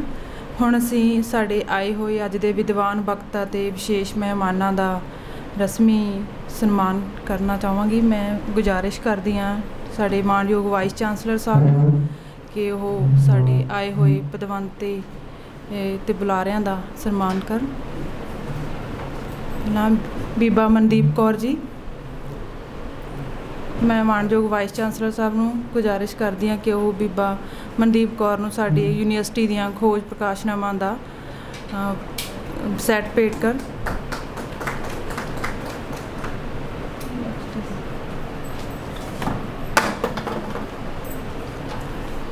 ਹੁਣ ਸਰਦਾਰ ਅਜਮੇਰ ਸਿੰਘ ਜੀ ਨੂੰ ਸਨਮਾਨਿਤ ਕਰ ਰਹੇ ਨੇ ਡਾਕਟਰ ਪ੍ਰਿਤਪਾਲ ਸਿੰਘ ਜੀ, ਮਾਣਯੋਗ ਵਾਈਸ ਚਾਂਸਲਰ ਸਾਹਿਬ।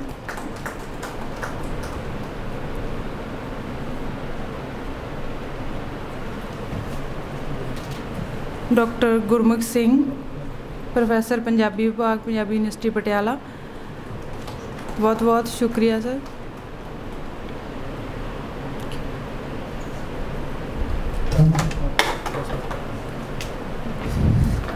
ਧੰਨਵਾਦ। ਸਨਮਾਨ ਚਿੰਨ੍ਹ ਦੇ ਵਿੱਚ ਸਾਡੀ ਯੂਨੀਵਰਸਿਟੀ ਦੇ ਧਰਮ ਅਧਿਐਨ ਵਿਭਾਗ, ਸ੍ਰੀ ਗੁਰੂ ਗ੍ਰੰਥ ਸਾਹਿਬ ਧਰਮ ਅਧਿਐਨ ਵਿਭਾਗ ਵੱਲੋਂ ਜਰਨਲ ਚੱਲ ਰਹੇ ਨੇ ਦੋ, journal of religion and Sikh studies, journal of Shri Guru Granth Sahib studies. ਉਹਦੀਆਂ ਕਾਪੀਆਂ ਨੇ ਅਤੇ ਇੱਕ ਕਿਤਾਬ ਹੈ ਕਵੀ ਸੁੱਖਾ ਸਿੰਘ ਰਚਿਤ ਗੁਰਬਿਲਾਸ ਪਾਤਸ਼ਾਹੀ 10ਵੀਂ। ਡਾਕਟਰ ਹਰਦੇਵ ਸਿੰਘ ਨੇ ਸਾਡੇ ਧਰਮ ਅਧਿਐਨ ਵਿਭਾਗ ਵਿੱਚ ਆਪਣੇ ਵਿੱਚ ਹਾਜ਼ਰ ਨੇ ਅੱਜ। ਉਹਨਾਂ ਨੇ ਇਸ ਦੇ ਉੱਤੇ ਕੰਮ ਕੀਤਾ। ਉਹਨਾਂ ਨੇ ਇਹ ਸੰਪਾਦਿਤ ਕੀਤਾ ਅਤੇ ਸੰਪਾਦਿਤ ਕਰਨ ਦੇ ਨਾਲ ਨਾਲ ਉਹਦੇ ਪ੍ਰਸੰਗ, ਉਹਦੇ ਖਾਤਰ ਇੱਕ ਲੰਮੀ ਭੂਮਿਕਾ, ਕਿਉਂਕਿ ਇਹਦੇ ਵਿੱਚ ਕੁਛ ਇਸ ਤਰ੍ਹਾਂ ਦੀਆਂ ਗੱਲਾਂ ਵੀ ਹਨ ਜਿਨ੍ਹਾਂ ਨਾਲ ਸਿੱਖ ਜਗਤ ਸਹਿਮਤ ਨਹੀਂ ਹੈ, ਅਤੇ ਇਹਨਾਂ ਨੇ ਉਹਨਾਂ ਬਾਰੇ ਵੀ ਸਪਸ਼ਟੀਕਰਨ ਪਹਿਲਾਂ ਬੜੇ ਇਹਨਾਂ ਮਾਮਲਿਆਂ ਦੇ ਉੱਤੇ ਕੁਝ, ਕਿਉਂਕਿ ਸਿੱਖਾਂ ਦੇ ਵਿੱਚ ਕਲੇਸ਼ ਬਹੁਤ ਛੇਤੀ ਪੈ ਜਾਂਦਾ ਕੁਝ ਨੁਕਤਿਆਂ ਤੋਂ, ਤਾਂ ਇਹਨਾਂ ਨੇ ਉਹ ਬਹੁਤ ਸਪਸ਼ਟ ਕੀਤਾ।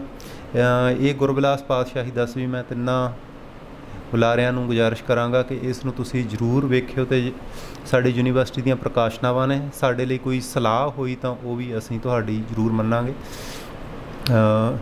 ਸਮਾਗਮ ਆਪਾਂ ਸਮਾਪਤ ਕਰ ਲਿਆ ਅਤੇ ਇਸ ਅਖੀਰ ਦੇ ਉੱਤੇ ਮੈਂ ਸਾਡੇ ਵਿੱਚ ਅੱਜ ਆਏ ਇਹ ਤਿੰਨੇ ਬੁਲਾਰੇ ਸਰਦਾਰ ਅਜਮੇਰ ਸਿੰਘ, ਪ੍ਰੋਫੈਸਰ ਗੁਰਮੁਖ ਸਿੰਘ, ਬੀਬਾ ਮਨਦੀਪ ਕੌਰ, ਇਹਨਾਂ ਤਿੰਨਾਂ ਦਾ ਤਹਿ ਦਿਲੋਂ ਮਸ਼ਕੂਰ ਹਾਂ। ਇਹਨਾਂ ਨੇ ਸਾਡੇ ਵਿੱਚ ਆ ਕੇ ਡਾਕਟਰ ਤਾਤਲਾ ਦੇ ਨਾਲ ਸੰਬੰਧਿਤ ਗੱਲਾਂ ਰੱਖੀਆਂ। ਉਹ ਤੋਂ ਸਿਵਾਏ ਡਾਕਟਰ ਤਾਤਲਾ ਨੂੰ ਹੋਰ ਮੁਹੱਬਤ ਕਰਨ ਵਾਲੇ ਸੱਜਣ ਡਾਕਟਰ ਗੁਰਦੀਪ ਸਿੰਘ ਬੁਢਲਾਡੇ ਤੋਂ ਆਏ ਨੇ, ਸਾਡੇ ਮਿੱਤਰ ਵੀ ਨੇ। ਭਵਜੀਤ ਸਿੰਘ ਬਹਾਦਰਗੜ੍ਹ ਤੋਂ ਆਏ ਨੇ। ਤਾਤਲਾ ਸਾਹਿਬ ਦੇ ਪਿੰਡੋਂ ਆਏ ਨੇ। ਸਿੱਖ ਰਿਸਰਚ ਤੋਂ ਕੁਝ ਸੱਜਣ ਆਏ ਹੋਏ ਨੇ।